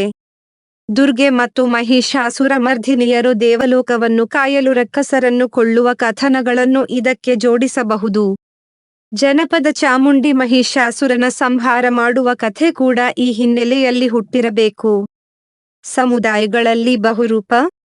ಕರ್ನಾಟಕದಲ್ಲಿ ನೆಲೆಸಿದ ವಿವಿಧ ಬುಡಕಟ್ಟು, ಆದಿವಾಸಿ, ಅಲೆಮಾರಿ, ಇತರೆ ಜನಸಮುದಾಯಗಳು ದಸರಾವನ್ನು ತಮ್ಮದೇ ಕುಲಮೂಲಗಳ ನೆಲೆಗಳಿಂದ ಆಚರಿಸುತ್ತವೆ. ಉತ್ತರ ಕನ್ನಡದ ಗೌಳಿಗರು ವಿಜಯದಶಮಿಗೆ ಶಿಲ್ಲೆಂಗನ ಎನ್ನುವ ಆಚರಣೆ ಮಾಡುತ್ತಾರೆ. ಪಶುಪಾಲಕರಾದ ಇವರು ಇಡೀ ಹಬ್ಬದಲ್ಲಿ ಹಾಲು, ಮೊಸರು, ಬೆಣ್ಣೆಗಳ ಆಧರಿಸಿದ ಆಚರಣೆಗಳಿವೆ. ಮಡಿಯಲ್ಲಿ ಹಿಂಡಿದ ಹಾಲಿಗೆ ಹೆಪ್ಪು ಹೋಕಿ ದರ್ಬೆ ಹುಲ್ಲು ಸಿಕ್ಕಿಸಿದ ಮೊಸರಿನ ಗಡಿಗೆಯನ್ನು ಬಿಳಿ ಬಟ್ಟೆಯಲ್ಲಿ ಕಟ್ಟಿರುತ್ತಾರೆ. ಈ ಮೊಸರಿನ ಗಡಿಗೆ ಹೊತ್ತುಕೊಂಡು ಮಹಿಳೆಯರೆಲ್ಲ ಹಬ್ಬದ ಸ್ಥಳಕ್ಕೆ ಸೇರಿ ಬನ್ನಿ ಮುಡಿಯುತ್ತಾರೆ. ಬಿಳಿ ಸೀರೆಯುಟ್ಟು ಮಹಿಳೆಯರು ನರ್ತಿಸುತ್ತಾರೆ. ಮಹಾರಾಷ್ಟ್ರ ಮೂಲದವರಾದ ಕಾರಣ ಈ ಹಬ್ಬದಲ್ಲಿ ಶಿವಾಜಿಯ ಖಡ್ಗ ಹಿಡಿದು ಪುರುಷರು ನರ್ತಿಸುತ್ತಾರೆ. ಈ ಸಮಯವು ಮಳೆಗಾಲವಾದ್ದರಿಂದ ಅಲೆಮಾರಿ ಕುರುಬರು ಗುಡ್ಡಗಳಲ್ಲಿ ಬಿಡಾರ ಹೂಡಿ ಗುಡ್ಡಗಾಡು ಪ್ರದೇಶದಲ್ಲಿ ಕುರಿಗಳನ್ನು ಮೇಯಿಸುತ್ತಿರುತ್ತಾರೆ. ಗುಡಾರ ಹೂಡಿದ ಸ್ಥಳಗಳಲ್ಲಿ ಹಾಗೂ ಸ್ವಗ್ರಾಮಗಳಲ್ಲಿ 9 ದಿನಗಳವರೆಗೆ ಮನೆದೇವರ ಹೆಸರಿನ ಮೇಲೆ ದೀಪ ಹಚ್ಚುತ್ತಾರೆ. ನವರಾತ್ರಿ ಅಥವಾ ಮಹಾನವಮಿ ದಿನ ತಮ್ಮ ಕುಲಕಸುಬಿಗೆ ಬಳಸುವ ಸಲಕರಣೆಗಳಾದ ಕೋಲು, ಕೊಡಲಿ, ಜ್ಯೋತಿ, ಕತ್ತರಿ, ವಡಚೀಲ ಇತ್ಯಾದಿ ವಸ್ತುಗಳನ್ನು ತೊಳೆದು ಕರಿಯ ಕಂಬಳ್ಳಿಯಿಂದ ಗದ್ದುಗೆ ಮಾಡಿ ಅದರ ಮೇಲೆ ಸಾಮಾನುಗಳನ್ನು ಇಡುವರು. ಹಬ್ಬದ ಪ್ರಯುಕ್ತ ಹೋಳಿಗೆ ಮಾಡುವರು. ಕುರಿಗಳು ಮೇವು ಮೇದು ಅಡವಿಯಿಂದ ಸಾಯಂಕಾಲ ಗುಡಾರಕ್ಕೆ ಬಂದ ನಂತರ ವೃತ್ತಿ ಸಲಕರಣೆಗಳಿಗೆ ಭಂಡಾರ ಹಚ್ಚಿ ದೀಪ ಬೆಳಗಿ, ಕಾಯಿ ಒಡೆದು, ಕರ್ಪೂರದಿಂದ ಮಂಗಳಾರತಿಯನ್ನು ಬೆಳಗುವರು. ಸ್ವಗ್ರಾಮದಲ್ಲಿರುವ ಇವರ ಕುಟುಂಬದವರು ಎಲ್ಲ ದೇವರುಗಳಿಗೆ ಎಣ್ಣೆ ದೀಪ ಹಚ್ಚುತ್ತಾರೆ. ಪ್ರತಿಯೊಂದು ದೇವರಿಗೆ ಹೋಳಿಗೆ ನೈವೇದ್ಯ ಮಾಡಿ ಕೈ ಒಡೆಯುವ ಸಂಪ್ರದಾಯ ಇದೆ. ಕರ್ನಾಟಕದ ಹಲವು ಬುಡಕಟ್ಟುಗಳು ನವರಾತ್ರಿಯನ್ನು ಪಿತೃಪಕ್ಷವಾಗಿ ಆಚರಿಸುತ್ತಾರೆ. ಹಿರಿಯರ ಹಬ್ಬವನ್ನಾಗಿಸುತ್ತಾರೆ. ಅಲೆಮಾರಿ ಬುಡಕಟ್ಟು ಸಮುದಾಯಗಳಲ್ಲಿ ಈ ಆಯಾಮ ಹೆಚ್ಚಾಗಿದೆ. ಹಿರಿಯರ ಸಮಾಧಿ ಬಳಿ ಬನ್ನಿ ಗಿಡವನ್ನು ನೆಡುವ ಸಂಪ್ರದಾಯ ಕೆಲವೆಡೆ ಇದೆ. ವಿಶೇಷವಾಗಿ ಕಮ್ಮಾರ, ಅಕ್ಕಸಾಲಿ, ಬಡಗಿ, ಕಂಚುಗಾರ, ಶಿಲ್ಪಿಗಳನ್ನು ಒಳಗೊಂಡ ಪಾಂಚಾಳರು ದಸರಾ ಹಬ್ಬವನ್ನು ಬಹಳ ವಿಶಿಷ್ಟವಾಗಿ ಆಚರಿಸುತ್ತಾರೆ. ಬನ್ನಿ ಮರವನ್ನು ಪಾಂಚಾಳರು ಕಾಳಿ ಎಂಬ ದೃಷ್ಟಿಯಿಂದ ಪೂಜಿಸುತ್ತಾ ಬಂದಿದ್ದಾರೆ. ಪಾಂಡವರು ವನವಾಸದಲ್ಲಿ ಊಟ ಮಾಡಿದ್ದು ಈ ಬನ್ನಿ ಎಲೆಯಲ್ಲಿಯೇ ಎನ್ನುವುದು ಪಾಂಚಾಳರ ನಂಬಿಕೆ. ಪಾಂಚಾಳರು ವಿಜಯದಶಮಿಯ ದಿನ ಬನ್ನಿ ಮರಕ್ಕೆ ಹೋಗಿ ಮರದ ಬನ್ನಿ ಪತ್ರಿಯನ್ನು ತಂದು ಪೂಜಿಸಿ ಕಾಳಮ್ಮನಿಗೆ ಏರಿಸಿದ ಮೇಲೆ ಉಳಿದ ದೇವರಿಗೆ ಏರಿಸಿ ನಂತರ ಜನರಿಗೆ ಬನ್ನಿ ಕೊಡುವ ಸಂಪ್ರದಾಯವಿದೆ. ಪ್ರತಿ ಮನೆಯಲ್ಲಿ ದೇವಿಯ ಪುರಾಣವನ್ನು ಓದುತ್ತಾರೆ. ಬನ್ನಿಯ ಗಿಡದಾಗ ಬಾಣ ಇಟ್ಟಿವಿ ತಾಯಿ, ನೀನೇ ಕಾಪಾಡು ಎನ್ನುತ್ತಾರೆ. ಬನ್ನಿ ಮರವನ್ನು ಕುಲದೇವತೆಯನ್ನಾಗಿ ಸ್ವೀಕರಿಸಿರುವ ಪಾಂಚಾಳರು ಅದರ ಕಟ್ಟಿಗೆಯನ್ನು ಒಲೆಗೆ ಹಚ್ಚುವುದಿಲ್ಲ. ಅದರಿಂದ ಮರ ಮುಟ್ಟಿನ ಕೆಲಸವನ್ನು ಮಾಡುವುದಿಲ್ಲ. ಕಾಲಿನಿಂದ ತುಳಿಯುವುದಿಲ್ಲ. ಕಾಳಿಗೆ ಪ್ರಿಯ ಎಂದು ಭಾವಿಸುವ ಕಣಗಿಳೆ ಹೂವನ್ನು ಮುಡಿಯುವುದಿಲ್ಲ. ತೊಗಲುಬೊಂಬೆ ಕಲಾವಿದರಾದ ಸಿಳೆಕ್ಯಾತ ಸಮುದಾಯವು ಈ ಸಂದರ್ಭದಲ್ಲಿ ವೃತ್ತಿಗೆ ಸಹಾಯಕವಾದ ತೊಗಲುಬೊಂಬೆಗಳನ್ನು ಪೂಜಿಸಿ ನಂತರ ಕುರಿಯನ್ನು ಬಲಿ ಕೊಡುತ್ತಾರೆ. ಮಹಾನವಮಿಯ ದಿನ ಸಿಳೆಕ್ಯಾತರ ಸಮುದಾಯದವರು ಹಿರಿಯರ ಹಬ್ಬ ಮತ್ತು ಆಯುಧ ಪೂಜೆ ಎರಡನ್ನೂ ಏಕಕಾಲದಲ್ಲಿ ಆಚರಿಸುತ್ತಾರೆ. ಅಂದು ಕೆಲವರು ಸಿಹಿ ಅಡುಗೆ ಮಾಡಿದರೆ ಮತ್ತೆ ಕೆಲವರು ಕುರಿ, ಮೇಕೆಗಳನ್ನು ಬಲಿ ಕೊಟ್ಟು ಮಾಂಸಾಹಾರದ ಎಡೆ ಹಾಕುತ್ತಾರೆ. ತಮ್ಮ ಕುಲದ ಶಕ್ತಿ ದೇವತೆಗಳಾದ ಎಲ್ಲಮ್ಮ, ಹೂಳಿಗೆಮ್ಮ, ಗಾಳೆಮ್ಮ ದೇವಿಯ ಹೆಸರಿನಲ್ಲಿ 5 ಇಲ್ಲವೇ ನವರಾತ್ರಿಯ 9 ದಿನಗಳವರೆಗೆ ಎಣ್ಣೆ ಅಥವಾ ತುಪ್ಪದ ದೀಪಗಳನ್ನು ಅಲಂಕಾರಗೊಂಡ ದೇವಿಯ ಮುಂದೆ ಹಚ್ಚಲಾಗುತ್ತದೆ. ಮಧ್ಯ ಕರ್ನಾಟಕದ ಬುಡಕಟ್ಟು ಸಮುದಾಯವಾದ ಮ್ಯಾಸಬೇಡರಿಗೂ ದಸರಾ ದೊಡ್ಡ ಹಬ್ಬವಾಗಿದೆ. ವಿಶೇಷವಾಗಿ ಬೇಟೆಯನ್ನೇ ವೃತ್ತಿಯನ್ನಾಗಿಸಿಕೊಂಡಿದ್ದ ಬೇಡರ ಆಚರಣೆಗಳು ಇಲ್ಲಿವೆ. ಹಾಗಾಗಿ ಬೇಟೆಯ ಎಲ್ಲ ಆಯುಧಗಳನ್ನು ಪೂಜೆ ಮಾಡಿ ಕುರಿ ಬಳಿ ಕೊಡುತ್ತಾರೆ. ನಂತರ ಯುಗಾದಿಗೆ ಬೇಟೆಗೆ ಹೋಗುವ ಮಾದರಿಯಲ್ಲಿ ದಸರಾ ಹಬ್ಬದಲ್ಲೂ ಬೇಟೆಗೆ ಹೋಗುತ್ತಾರೆ. ದೇವರ ಎತ್ತುಗಳನ್ನು, ಕಿಲಾರಿ ಮತ್ತು ಪೆಟ್ಟಿಗೆ ದೇವರುಗಳನ್ನು ಎಬ್ಬಿಸಿ ಬನ್ನಿ ಮರದ ಹತ್ತಿರಕ್ಕೆ ಒಯ್ದು ಬನ್ನಿ ಮುಡಿಯುತ್ತಾರೆ. ಹಬ್ಬದ ಸಲುವಾಗಿ ಹಲವಾರು ಪಂದ್ಯಾವಳಿಗಳನ್ನು ನಡೆಸುತ್ತಾರೆ. ಮಹಾಲಯ ಅಮಾವಾಸ್ಯೆಯು ಫಿಸಾಡಿ ಸಮುದಾಯದವರಿಗೆ ತಮ್ಮ ಕುಲದೇವರ ಹಬ್ಬವಾಗಿದ್ದು ಇವರು ಈ ಹಬ್ಬವನ್ನು ಬಹಳ ವಿಶೇಷ ಭಕ್ತಿ ಭಾವ, ಪೂಜೆಯೊಂದಿಗೆ ಆಚರಿಸುತ್ತಾರೆ. ವಿಜಯದಶಮಿಯ ಒಟ್ಟು 9 ರಿಂದ 10 ದಿನಗಳವರೆಗೆ ಫಿಸಾಡಿ ಜನರು ಬಹಳ ಸಂತೋಷ, ಸಂಭ್ರಮದಲ್ಲಿ ಇರುತ್ತಾರೆ. ಬಹುತೇಕ ಈ ಸಮುದಾಯದ ಜನರು ಅಮ್ಮ ಭವಾನಿ ದೇವಿಯ ಹೆಸರಿನಲ್ಲಿ ಕನಿಷ್ಠ 5 ರಿಂದ 9 ದಿನಗಳವರೆಗೆ ದೀಪ ಹಾಕುವ ಕಾರ್ಯಕ್ರಮ ಇಟ್ಟುಕೊಂಡಿರುತ್ತಾರೆ. ಗಾಣಿಗ ಸಮಾಜವು ಒಂದು ಗಾಣದಿಂದ ತೆಗೆಯಲ್ಪಟ್ಟ ಎಣ್ಣೆಯಿಂದ ಜ್ಯೋತಿ ಬೆಳಗಿಸುವುದು, ದೇವರ ಮುಂದೆ ಆರತಿ ಬೆಳಗಿಸುವುದು ಶುಭ ಸಂಕೇತದ ಪವಿತ್ರ ಕಾಯಕ. ಇಂದಿಗೂ ಮಹಾನವಮಿ ಹಬ್ಬದಲ್ಲಿ ದೇವರನ್ನು ಶೃಂಗಾರ ಮಾಡಿ ಕೂಡಿಸಿ ದೇವರ ಮುಂದೆ ಎಣ್ಣೆ ದೀಪದ ಜ್ಯೋತಿ ಬೆಳಗಿಸುವುದು ವಾಡಿಕೆ. ಈ ದೀಪವನ್ನು ಆರದಂತೆ ನೋಡಿಕೊಳ್ಳುತ್ತಾರೆ. ಸಜ್ಜನ ಗಾಣಿಗರಲ್ಲಿ ಕೆಲವರು ಮಹಾನವಮಿ ದಿನದಂದು ಲಕ್ಷ್ಮೀ ಪೂಜೆ ಮಾಡುತ್ತಾರೆ. ಆಕೆಯನ್ನು ಕರಿಶಿಣಿ ಗೊಬ್ಬರವನ್ನು ಉಳ್ಳವಳು ಎಂದು ಕರೆಯುತ್ತಾರೆ. ಅಂದರೆ ಭೂಮಿ ಬೆಳೆ ಮತ್ತು ಪ್ರಾಣಿಗಳಿಗೆ ಫಲತ್ವವನ್ನು ಕೊಡುವ ದೇವತೆ ಎಂದರ್ಥ. ಅಲ್ಲದೆ ಲಕ್ಷ್ಮಿ ಸಂಪತ್ತಿನ ಅಧಿದೇವತೆ. ಭಕ್ತರ ಮನೆಗೆ ಪ್ರವೇಶಿಸುತ್ತಾಳೆ ಎಂಬ ನಂಬಿಕೆ ಇವರಲ್ಲಿದೆ. ವ್ಯಾಪಾರಸ್ಥರು ತಮ್ಮ ಲೆಕ್ಕದ ಪುಸ್ತಕ ಮತ್ತು ತೂಕದ ಸಾಮಾನುಗಳನ್ನು ಪೂಜಿಸುತ್ತಾರೆ. ಜೊತೆಗೆ ಯಾವುದಾದರೂ ಒಂದು ಹೊಸ ವಸ್ತುವನ್ನು, ಸಾಮಾನ್ಯವಾಗಿ ಚಿನ್ನ, ಬೆಳ್ಳಿಯಿಂದ ಮಾಡಿದ ವಸ್ತುಗಳನ್ನು ತರುವ ಸಂಪ್ರದಾಯವಿದೆ. ಬೇಡಗಂಪಣರು ದಸರಾ ಹಬ್ಬದಲ್ಲಿ ಮಾದೇಶ್ವರನ ದೇವಾಲಯದಲ್ಲಿ ಚಿಕ್ಕ ಸತ್ತಿಗೆ, ದೊಡ್ಡ ಸತ್ತಿಗೆ, ಬೆಳ್ಳಿ ಸತ್ತಿಗೆ, ನಂದಿ ಕಂಬಗಳೊಂದಿಗೆ ಉತ್ಸವ ಮೂರ್ತಿಯನ್ನು ಮೊದಲ ದಿನ ಸಂಜೆ ಪೂಜೆಯ ನಂತರ ದೇವಾಲಯದ ಗುಡಿಯ ಸುತ್ತ 3 ಸುತ್ತು ಸುತ್ತಿಸಿ, ನಂತರ ಉತ್ಸವ ಮೂರ್ತಿಯನ್ನು ಉಯ್ಯಾಲೆಯಲ್ಲಿ ಕೂಡಿಸಿ ಲಾಲಿ ಹಾಡನ್ನು ಹಾಡುವುದರ ಮೂಲಕ ಪೂಜೆ ಮಾಡಲಾಗುತ್ತದೆ. ಮರಾಠ ಸಮುದಾಯದವರು ಅಂಗಾರೆ ಪೂಜೆಯ ರೀತಿಯಲ್ಲಿಯೇ ನವರಾತ್ರಿ ಪೂಜೆಯನ್ನು ಆಚರಿಸುತ್ತಾರೆ. ನವರಾತ್ರಿಯ 7ನೇ ಅಥವಾ 9ನೇ ಪೂಜೆಯನ್ನು ನಡೆಸುತ್ತಾರೆ. ದೇವಕ್ರಿಯೆಯಲ್ಲಿಯೇ ಶಾರದಾಂಬೆಯನ್ನು ಪೂಜಿಸುವ ಈ ಆಚರಣೆಯು ಮರಾಠ ಸಮುದಾಯದವರೆಗೂ ಶೃಂಗೇರಿ ದೇವಾಲಯಕ್ಕೂ ಇರುವ ಸಂಬಂಧವನ್ನು ಸಾರುತ್ತದೆ. ಮಾಂಗಾರುಡಿ ಸಮುದಾಯದ ಸಟ್ಟೆಕ್ ಪಂಗಡದವರು ದಸರಾ ಹಬ್ಬಕ್ಕೆ ಹುತ್ತಕ್ಕೆ ಪೂಜೆ ಮಾಡಿ ಹೋತವನ್ನು ಬಲಿ ಕೊಡುತ್ತಾರೆ. ತಮ್ಮ ವೃತ್ತಿ ಪರಿಕರಗಳಾದ ಖಡ್ಗ, ಎಮ್ಮೆಯ ಕೂದಲು ಕತ್ತರಿಸುವ ಕತ್ತರಿಯನ್ನು ವಿಶೇಷವಾಗಿ ಪೂಜಿಸುತ್ತಾರೆ. ದಸರಾ ಹಬ್ಬದಲ್ಲಿ ಕಲಬುರಗಿಯ ಬಾಪುನಗರದಲ್ಲಿ ಕುಸ್ತಿ ಪಂದ್ಯಾವಳಿಗಳು ನಡೆಯುತ್ತವೆ. ಪ್ರಾದೇಶಿಕ ವೈವಿಧ್ಯಗಳು. ಉತ್ತರ ಕರ್ನಾಟಕದಲ್ಲಿ ವಿಜಯದಶಮಿಯಲ್ಲಿ ಬರುವ ಸಿಗಿ ಹುಣ್ಣಿಮೆಯಲ್ಲಿ ಪಾಂಡವರ ಪೂಜೆ ಮಾಡುತ್ತಾರೆ. 5 ಕಲ್ಲುಗಳನ್ನು ಹೂಡಿ ಪೂಜೆ ಮಾಡುತ್ತಾರೆ. ಒಂದು ಕಲ್ಲನ್ನು ಕಣ್ಣಪ್ಪ, ಕರ್ಣ ಎಂದು ಪೂಜಿಸುತ್ತಾರೆ. ಮಧ್ಯ ಕರ್ನಾಟಕದ ಹಲವೆಡೆ ಅಂಬಿನೋತ್ಸವ ನಡೆಯುತ್ತದೆ.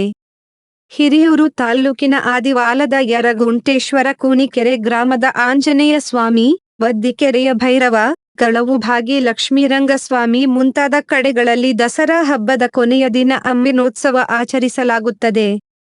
ಈ ಆಚರಣೆಯನ್ನು ಕೆಲವು ಬುಡಕಟ್ಟು ಸಮುದಾಯಗಳು ಖಂಡೆಯ ಪೂಜೆ ಎಂದು ಕರೆಯುತ್ತಾರೆ. ಮಾಂಸಾಹಾರಿಗಳು ಆ ದಿನ ಖಂಡೆ, ಮಾಂಸ ಪೂಜೆ ಮಾಡುವುದರಿಂದ ಖಂಡೆ ಪೂಜೆ ಎಂಬ ಹೆಸರು ಬಂದಿರಬಹುದು. ಈ ಖಂಡೆ ಪೂಜೆಯನ್ನು ರಾಜ ಮನೆತನದವರು ವೈಭವದಿಂದ ಆಚರಿಸುತ್ತಿದ್ದ ಬಗ್ಗೆ ಉಲ್ಲೇಖಗಳು ಸಿಗುತ್ತವೆ. ಹೊಸದುರ್ಗ ತಾಲ್ಲೂಕಿನ ಕಂಚೀಪುರದಲ್ಲಿ ಕಂಚೀವರದ ದೇವರ ಹೆಸರಲ್ಲಿ ಮಹಾಲಯ ಅಮಾವಾಸ್ಯೆಗೂ ಮುನ್ನ ಉತ್ತರೆ ಮಳೆ ಬೀಳುವ ಅವಧಿಯಲ್ಲಿ ಬಿಲ್ಲುಬಾಣಗಳ ಉತ್ಸವ ನಡೆಸುತ್ತಾರೆ. ಈ ಉತ್ಸವದಲ್ಲಿ ದುಡ್ಡನ್ನು ತೂರಲಾಗುತ್ತದೆ. ಕೆಲವು ಜನರು ತೂರಿದ ಹಣವನ್ನು ಆರಿಸಿಕೊಳ್ಳುತ್ತಾರೆ. ಕೊಡವರು ಆಯುಧ ಪೂಜೆಯನ್ನು ಕೈಲ್ಪೋಳ್ದ್ ಎನ್ನುತ್ತಾರೆ. ನವರಾತ್ರಿಯಲ್ಲಿ ವಿಶೇಷವಾಗಿ ಕೋವಿಗಳನ್ನು ಪೂಜೆ ಮಾಡುತ್ತಾರೆ. ನಂತರ ಆಕಾಶಕ್ಕೆ ಗುಂಡು ಹಾರಿಸುವ ಮೂಲಕ ಸಂಭ್ರಮಿಸುತ್ತಾರೆ. ಉತ್ತರ ಕರ್ನಾಟಕದ ಮೈಲಾರ ಲಿಂಗನ ಮನೆ ದೇವರ ಸಮುದಾಯಗಳಲ್ಲಿ ಮನೆಯಲ್ಲಿ ಹಾಲು ಕರೆವ ಎಮ್ಮೆ, ಹಸು ಇದ್ದರೆ ವಿಶೇಷ ಆಚರಣೆ ಮಾಡುತ್ತಾರೆ. ಪಂಚಮಿಯಿಂದ ನವಮಿಯವರೆಗೆ, ಇನ್ನು ಕೆಲವರು ಸಪ್ತಮಿಯಿಂದ ನವಮಿಯವರೆಗೆ ಹಾಲನ್ನು ಕಾಯಿಸಿ ಹೆಪ್ಪು ಹೋಗಿ ಆ ದೇವರ ಮುಂದೆ ಮೀಸಲಿಡುವರು. ನವಮಿಯ ದಿನ ಮೀಸಲಿಟ್ಟ ಮೊಸರನ್ನೆಲ್ಲ ಕಡೆದು ಬೆಣ್ಣೆ ಮಾಡಿ, ಅದನ್ನು ಕಾಯಿಸಿ, ತುಪ್ಪ ಬಂದ ಮೇಲೆ ಆ ಮೀಸಲು ತುಪ್ಪದಲ್ಲಿಯೇ ಮೈಲಾರ ದೇವರ ದೀವಟಿಗೆ ಉರಿಸುವರು. ಆ ದೀವಟಿಗೆ ಹಿಡಿಯುವ ವ್ಯಕ್ತಿ ವಿವಾಹಿತನಾಗಿರಬೇಕು. ಆ ದಿನ ಆಹಾರ ಸೇವಿಸುವಂತಿಲ್ಲ. ಸಂಜೆಯಾಗುತ್ತಲೇ ಮಡಿವಂತನಾಗಿ, ಮಡಿ ಅರಿವೆಯನ್ನು ದೀವಟಿಗೆಗೆ ಸುತ್ತಿ ಮೀಸಲು ತುಪ್ಪವನ್ನು ಉಣಿಸಿ ದೀಪ ಹೊತ್ತಿಸುವರು. ಮನೆಯ ಜಗುಲಿಯಿಂದ ಗ್ರಾಮ ದೇವರವರೆಗೂ ದೀವಟಿಗೆಯನ್ನು ಉರಿಸುತ್ತಾ ಹೋಗಿ ಬರುವರು. ದೀವಟಿಗೆ ಹಿಡಿದ ವ್ಯಕ್ತಿ ಏಳಕೋಟಿ, ಏಳಕೋಟಿ, ಏಳಕೋಟಿಗೂ ಎಂಬ ಮೈಲಾರ ದೇವರ ನಾಮವನ್ನು ಕೂಗುವರು. ಮನೆ ಮಂದಿ ಆ ನುಡಿಯನ್ನು ಹಿನ್ನೆಲೆಯಾಗಿ ಕೂಗುವರು. ದೀವಟಿಗೆಯ ಹಿಂದೆ ಸುಮಂಗಲೆಯರ ಕಳಸದಾರತಿ ಇರುತ್ತದೆ. ಆಕೆಯೇ ದೀವಟಿಗೆಗೆ ದಾರಿಯಲ್ಲಿ ತುಪ್ಪ ಹೊಕ್ಕಿ ಉರಿಸುವುದಲ್ಲದೆ ದೀವಟಿಗೆ ಹಿಡಿದವರನ್ನು ದೇವರ ಸಮಾನವೆಂದು ಭಾವಿಸುವಳು. ತಗ್ಗರ ದಸರಾ. ಕರ್ನಾಟಕದಲ್ಲಿ ನೆಲೆಸಿದ ಗಂಟೆ ಚೋರ ಸಮುದಾಯದವರು ಮೂಲತಃ ಶಕ್ತಿ ಆರಾಧನೆಯವರು. ಇವರು ನವರಾತ್ರಿಯಲ್ಲಿ ವಿಶೇಷವಾಗಿ ಲಕ್ಕವ್ವ, ಎಲ್ಲವ್ವ, ಕರಿಯಮ್ಮನ ಆರಾಧನೆಗಳನ್ನು ಮಾಡಿ ತುಡುಗು ಮಾಡಲು ಹರಕೆ ಕೇಳುವ ಸಂಪ್ರದಾಯವೂ ಇದೆ. ಇನ್ನು ಉತ್ತರ ಭಾರತದ ಠಕ್ಕರು ಕೂಡ ಕಾಳಿ ಆರಾಧಕರು. ಇವರು ಕೂಡ ದಸರಾ ಸಂದರ್ಭದಲ್ಲಿ ವಿಶೇಷ ಆಚರಣೆಗಳನ್ನು ಮಾಡುತ್ತಾರೆ. ಹರ್ಪರ್ಸ್ ಎನ್ನುವ ಬ್ರಿಟಿಷ್ ಅಧಿಕಾರಿಯೊಬ್ಬ 1858ರಲ್ಲಿ ಬರೆದ ರೇಖಾಚಿತ್ರವೊಂದು ಲಭ್ಯವಿದೆ. ಇದರಲ್ಲಿ ರುಂಡಮಾಲೆ ಹಾಕಿದ ಕಾಳಿಯನ್ನು ಹೊತ್ತು ಮೆರವಣಿಗೆ ಮಾಡುತ್ತಿದ್ದಾರೆ. ಇದರ ಅಡಿಬರಹ ತಗ್ಗರ ಕಾಳಿ ಪೂಜಾ ಎಂದಿದೆ. ಜನರು ಉನ್ಮತ್ತರಾಗಿ, ಅರೆಬರೆ ಬಟ್ಟೆ ತೊಟ್ಟು, ಡೌಲು ಬಾರಿಸುತ್ತಾ, ಕತ್ತಿ, ಗುರಾಣಿ ಮುಂತಾದ ಆಯುಧಗಳನ್ನು ಎತ್ತಿ ಹಿಡಿದು ಕುಣಿಯುತ್ತಿರುವ ಚಿತ್ರವಿದೆ.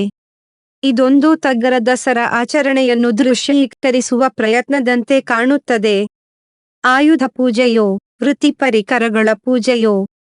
ಕರ್ನಾಟಕದ ಬುಡಕಟ್ಟು ಆದಿವಾಸಿ ಅಲೆಮಾರಿ ಇತರೆ ಸಮುದಾಯಗಳ ಬನ್ನಿ ಹಬ್ಬದ ಆಚರಣೆಯನ್ನು ಸೂಕ್ಷ್ಮವಾಗಿ ಗಮನಿಸಿದರೆ, ಎಲ್ಲ ಸಮುದಾಯಗಳು ತಮ್ಮ ತಮ್ಮ ವೃತ್ತಿ ಪರಿಕರಗಳನ್ನು ಸ್ವಚ್ಛಗೊಳಿಸಿ ಪೂಜಿಸುತ್ತಾರೆ. ಇದು ಎಷ್ಟು ವ್ಯಾಪಕವಾಗಿದೆ ಎಂದರೆ, ಯುದ್ಧಕ್ಕೆ ಸನ್ನದ್ಧರಾಗುವ ನೆಲೆಯಲ್ಲಿ ಹುಟ್ಟಿಕೊಂಡ ಆಯುಧ ಪೂಜೆ ಪದವನ್ನು ಬದಲಿಸಿ, ಬದುಕಿನ ಕಾಯಕಗಳಿಗೆ ಸನ್ನದ್ಧರಾಗುವ ವೃತ್ತಿ ಪರಿಕರಗಳ ಪೂಜೆ ಎಂದು ಬದಲಾಯಿಸುವಷ್ಟು. ಕಂಪ್ಯೂಟರ್ ಸೆಂಟರಿನ ಹುಡುಗರು ಕಂಪ್ಯೂಟರನ್ನು ಪೂಜಿಸುವುದನ್ನು ಕಾಣಬಹುದು. ದಸರಾ ಹೊತ್ತಿಗೆ ರೈತರ ಬೆಳೆಗಳು ಕಟಾವಿಗೆ ಬಂದಿರುತ್ತವೆ. ಹಾಗಾಗಿ ರೈತ ಸಮುದಾಯ ಕೃಷಿಯ ಸಲಕರಣೆಗಳನ್ನು ಪೂಜಿಸುತ್ತಾರೆ. ಹೀಗೆ ವಿಜಯದಶಮಿಯನ್ನು ಸಮುದಾಯಗಳು ಬದುಕಿನಲ್ಲಿ ವಿಜಯ ಸಾಧಿಸಲು ತಾವು ಕೈಗೊಂಡ ವೃತ್ತಿ ಪರಿಕರಗಳನ್ನೇ ಭಕ್ತಿಯಿಂದ ಪೂಜಿಸುತ್ತಾರೆ. ಇದನ್ನು ನೋಡಿದರೆ ಆಯುಧ ಪೂಜೆಯ ಬದಲಾಗಿ ವೃತ್ತಿ ಪರಿಕರಗಳ ಪೂಜೆ ಎಂದೇ ಕರೆಯಬಹುದು. ಜಾನಪದ ಗೀತೆಗಳಲ್ಲಿ ಬನ್ನಿ ಹಬ್ಬ, ನವಮಿ ಪದಗಳಲ್ಲದೆ ಜನಪದ ಗೀತ ಸಾಹಿತ್ಯದ ಹಲವು ಪ್ರಕಾರಗಳಲ್ಲಿ ಬನ್ನಿ ಹಬ್ಬ ಅಥವಾ ನವರಾತ್ರಿಯ ಕುರಿತು ಪದ ಕಟ್ಟಿದ್ದಾರೆ.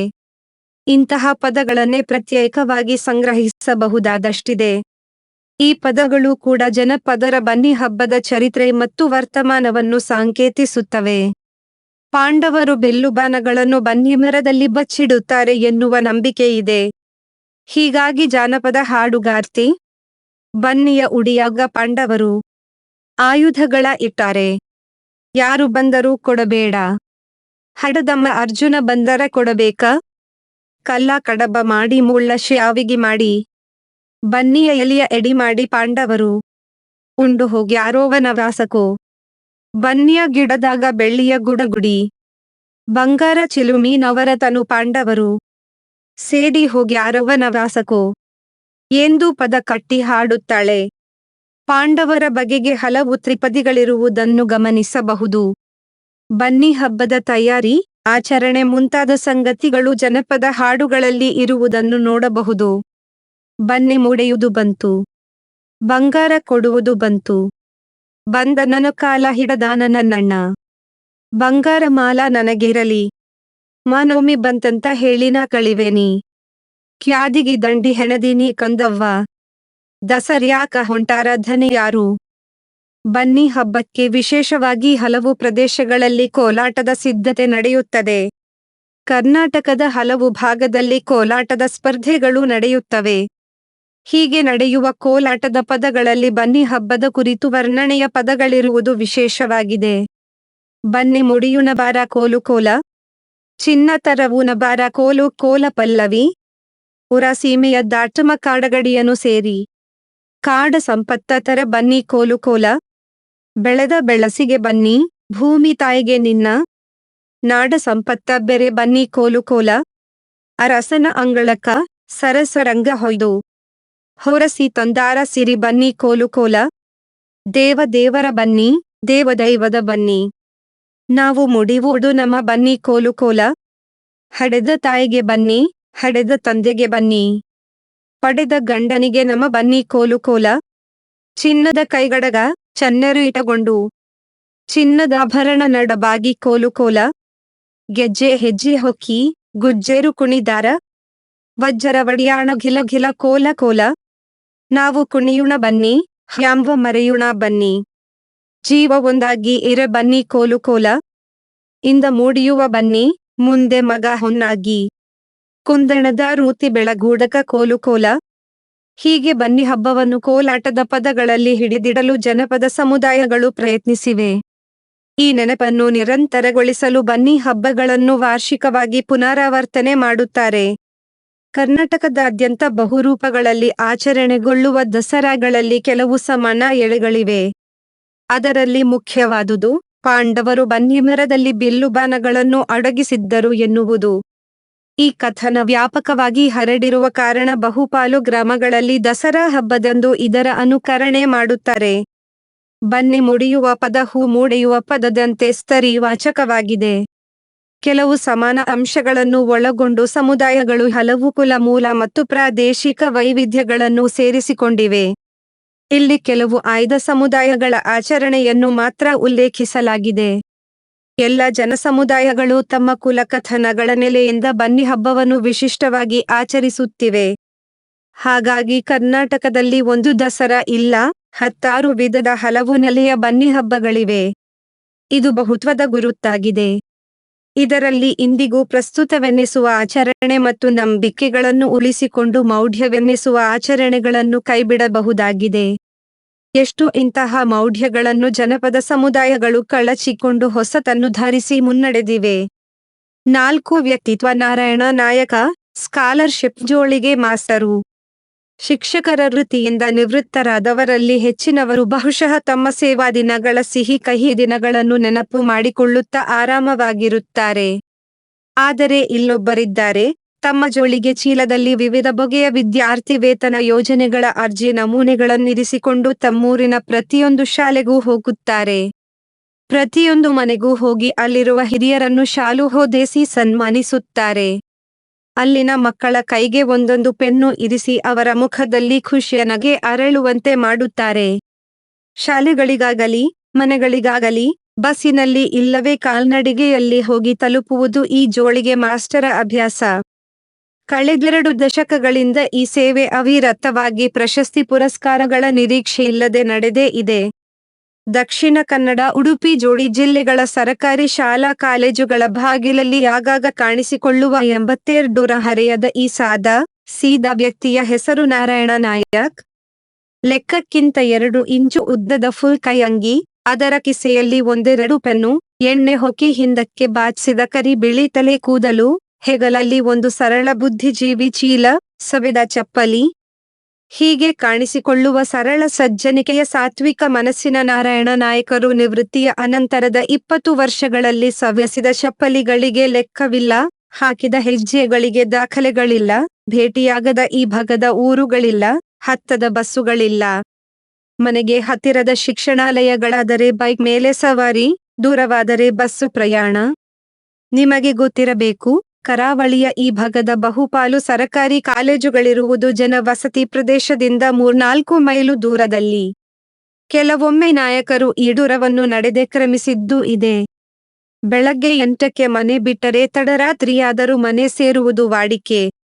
ನಾನು ಭೇಟಿ ಮಾಡದ ಸರಕಾರಿ ಶಾಲಾ ಕಾಲೇಜುಗಳಿಲ್ಲ, ನೋಡದ ಊರುಗಳಿಲ್ಲ, ಮಾತನಾಡಿಸದ ಮುಖ್ಯೋಪಾಧ್ಯಾಯರು, ಪ್ರಿನ್ಸಿಪಾಲ್ರುಗಳಿಲ್ಲ ಎನ್ನುವ ನಾಯಕರು ಶಾಲಾ ಕಾಲೇಜುಗಳಿಗೆ ಜೋಳಿಗೆ ತುಂಬಿಸಿಕೊಂಡು ಹೋಗುವುದು 10 ಬಗೆಯ ಸ್ಕಾಲರ್ಶಿಪ್ನ ಅರ್ಜಿ ಫಾರ್ಮ್ಗಳನ್ನು. ಜಾತಿ, ಪ್ರತಿಭೆ, ಅಂಕ, ತಂದೆ ತಾಯಿಯ ಉದ್ಯೋಗ ಆಧಾರಿತ ಸ್ಕಾಲರ್ಶಿಪ್ಗಳನ್ನು ಪ್ರತಿ ತರಗತಿಗೂ ಹೋಗಿ ಸಾದರಪಡಿಸಿ, ಅರ್ಜಿ ನಮೂನೆಯನ್ನು ತುಂಬುವ ಬಗೆಯನ್ನು ಹೇಳಿಕೊಟ್ಟು, ಜೋಡಿಸಬೇಕಾದ ದಾಖಲೆಗಳನ್ನು ಜೋಡಿಸಿ, ತಲುಪಿಸಬೇಕಾದ ಕಡೆ ತಲುಪಿಸಿ, ಗ್ರಾಮ ಕೇಂದ್ರಿತ ಬಡ ವಿದ್ಯಾರ್ಥಿಗಳಿಗೆ ಹೆಚ್ಚು ಆರ್ಥಿಕ ಸಹಾಯ ಸಿಗುವಂತೆ ಮಾಡುತ್ತಿರುವ ನಾಯಕರು ಈ ಶೈಕ್ಷಣಿಕ ಸೇವೆಗಾಗಿಯೇ ಮಾಡುವ ಖರ್ಚು ಕಡಿಮೆಯಿಲ್ಲ. ಹಾಗೆಂದು ಇವರು ಯಾವುದೇ ಕಾಲೇಜಿಗೆ ಭೇಟಿ ನೀಡಲಿ, ಅಲ್ಲಿಯ ವಿದ್ಯಾರ್ಥಿ ಸ್ನೇಹಿ ಪ್ರಾಚಾರ್ಯರು, ಪ್ರಾಧ್ಯಾಪಕರು ನಿರಾಕರಿಸಬಾರದು. ಕೆಲವೊಮ್ಮೆ ತಮ್ಮ ಕ್ಲಾಸ್ ಅನ್ನು ತ್ಯಜಿಸಿ ನಾಯಕರಿಗೆ ಪ್ರವೇಶ ನೀಡುತ್ತಾರೆ. ಅರ್ಧ ಗಂಟೆಯಲ್ಲಿ ಸ್ಕಾಲರ್ಶಿಪ್ನ ಸೌಲಭ್ಯ, ಮಕ್ಕಳು ಅವುಗಳನ್ನು ದಕ್ಕಿಸಿಕೊಳ್ಳಬೇಕಾದ ಸುಲಭ ಕ್ರಮ ಎಲ್ಲವನ್ನೂ ಸರಳವಾಗಿ ವಿವರಿಸುತ್ತಾರೆ. ಸರಕಾರಿ ಕಾಲೇಜಿನ ಮಕ್ಕಳಲ್ಲಿ ಹೆಚ್ಚಿನವರು ಭಾನುವಾರದಂಥ ರಜಾ ದಿನಗಳಲ್ಲಿ ದುಡಿಮೆಗೆ ಹೋಗುವವರು. ಯಾವುದೋ ನರ್ಸರಿಗೆ ಹೋಗಿ ತೊಟ್ಟಿಗಳಲ್ಲಿ ಮಣ್ಣು ತುಂಬಿಸಿ, ಇನ್ಯಾರದೋ ಶ್ರೀಮಂತರ ಮನೆಗೆ ಹೋಗಿ ಅಡಿಕೆ ಸುಲಿದು ಅಂಗೈಯಲ್ಲಿ ಗುಳ್ಳೆ ಎಬ್ಬಿಸಿಕೊಂಡು ಕಷ್ಟದಲ್ಲೇ ಆರ್ಥಿಕ ಸೌಲಭ್ಯವನ್ನು ರೂಢಿಸಿಕೊಂಡು ತಮ್ಮ ಫೀಸನ್ನು ತಾವೇ ಸಂಪಾದಿಸಿ ಕಾಲೇಜಿಗೆ ಬರುವವರು. ಇದೇ ಕಷ್ಟ ಪರಂಪರೆಯಲ್ಲಿ ಈಜಿ ಬಂದ ನಾರಾಯಣ ನಾಯಕರಿಗೆ ಶತಾಯಗತಾಯ ಇಂತಹ ಹಿಂದುಳಿದ ಗ್ರಾಮೀಣ ಚೇತನಗಳಿಗೆ ಆರ್ಥಿಕ ಚೈತನ್ಯ ಒದಗಿಸಲೇಬೇಕೆಂಬ ಉಮೇದು.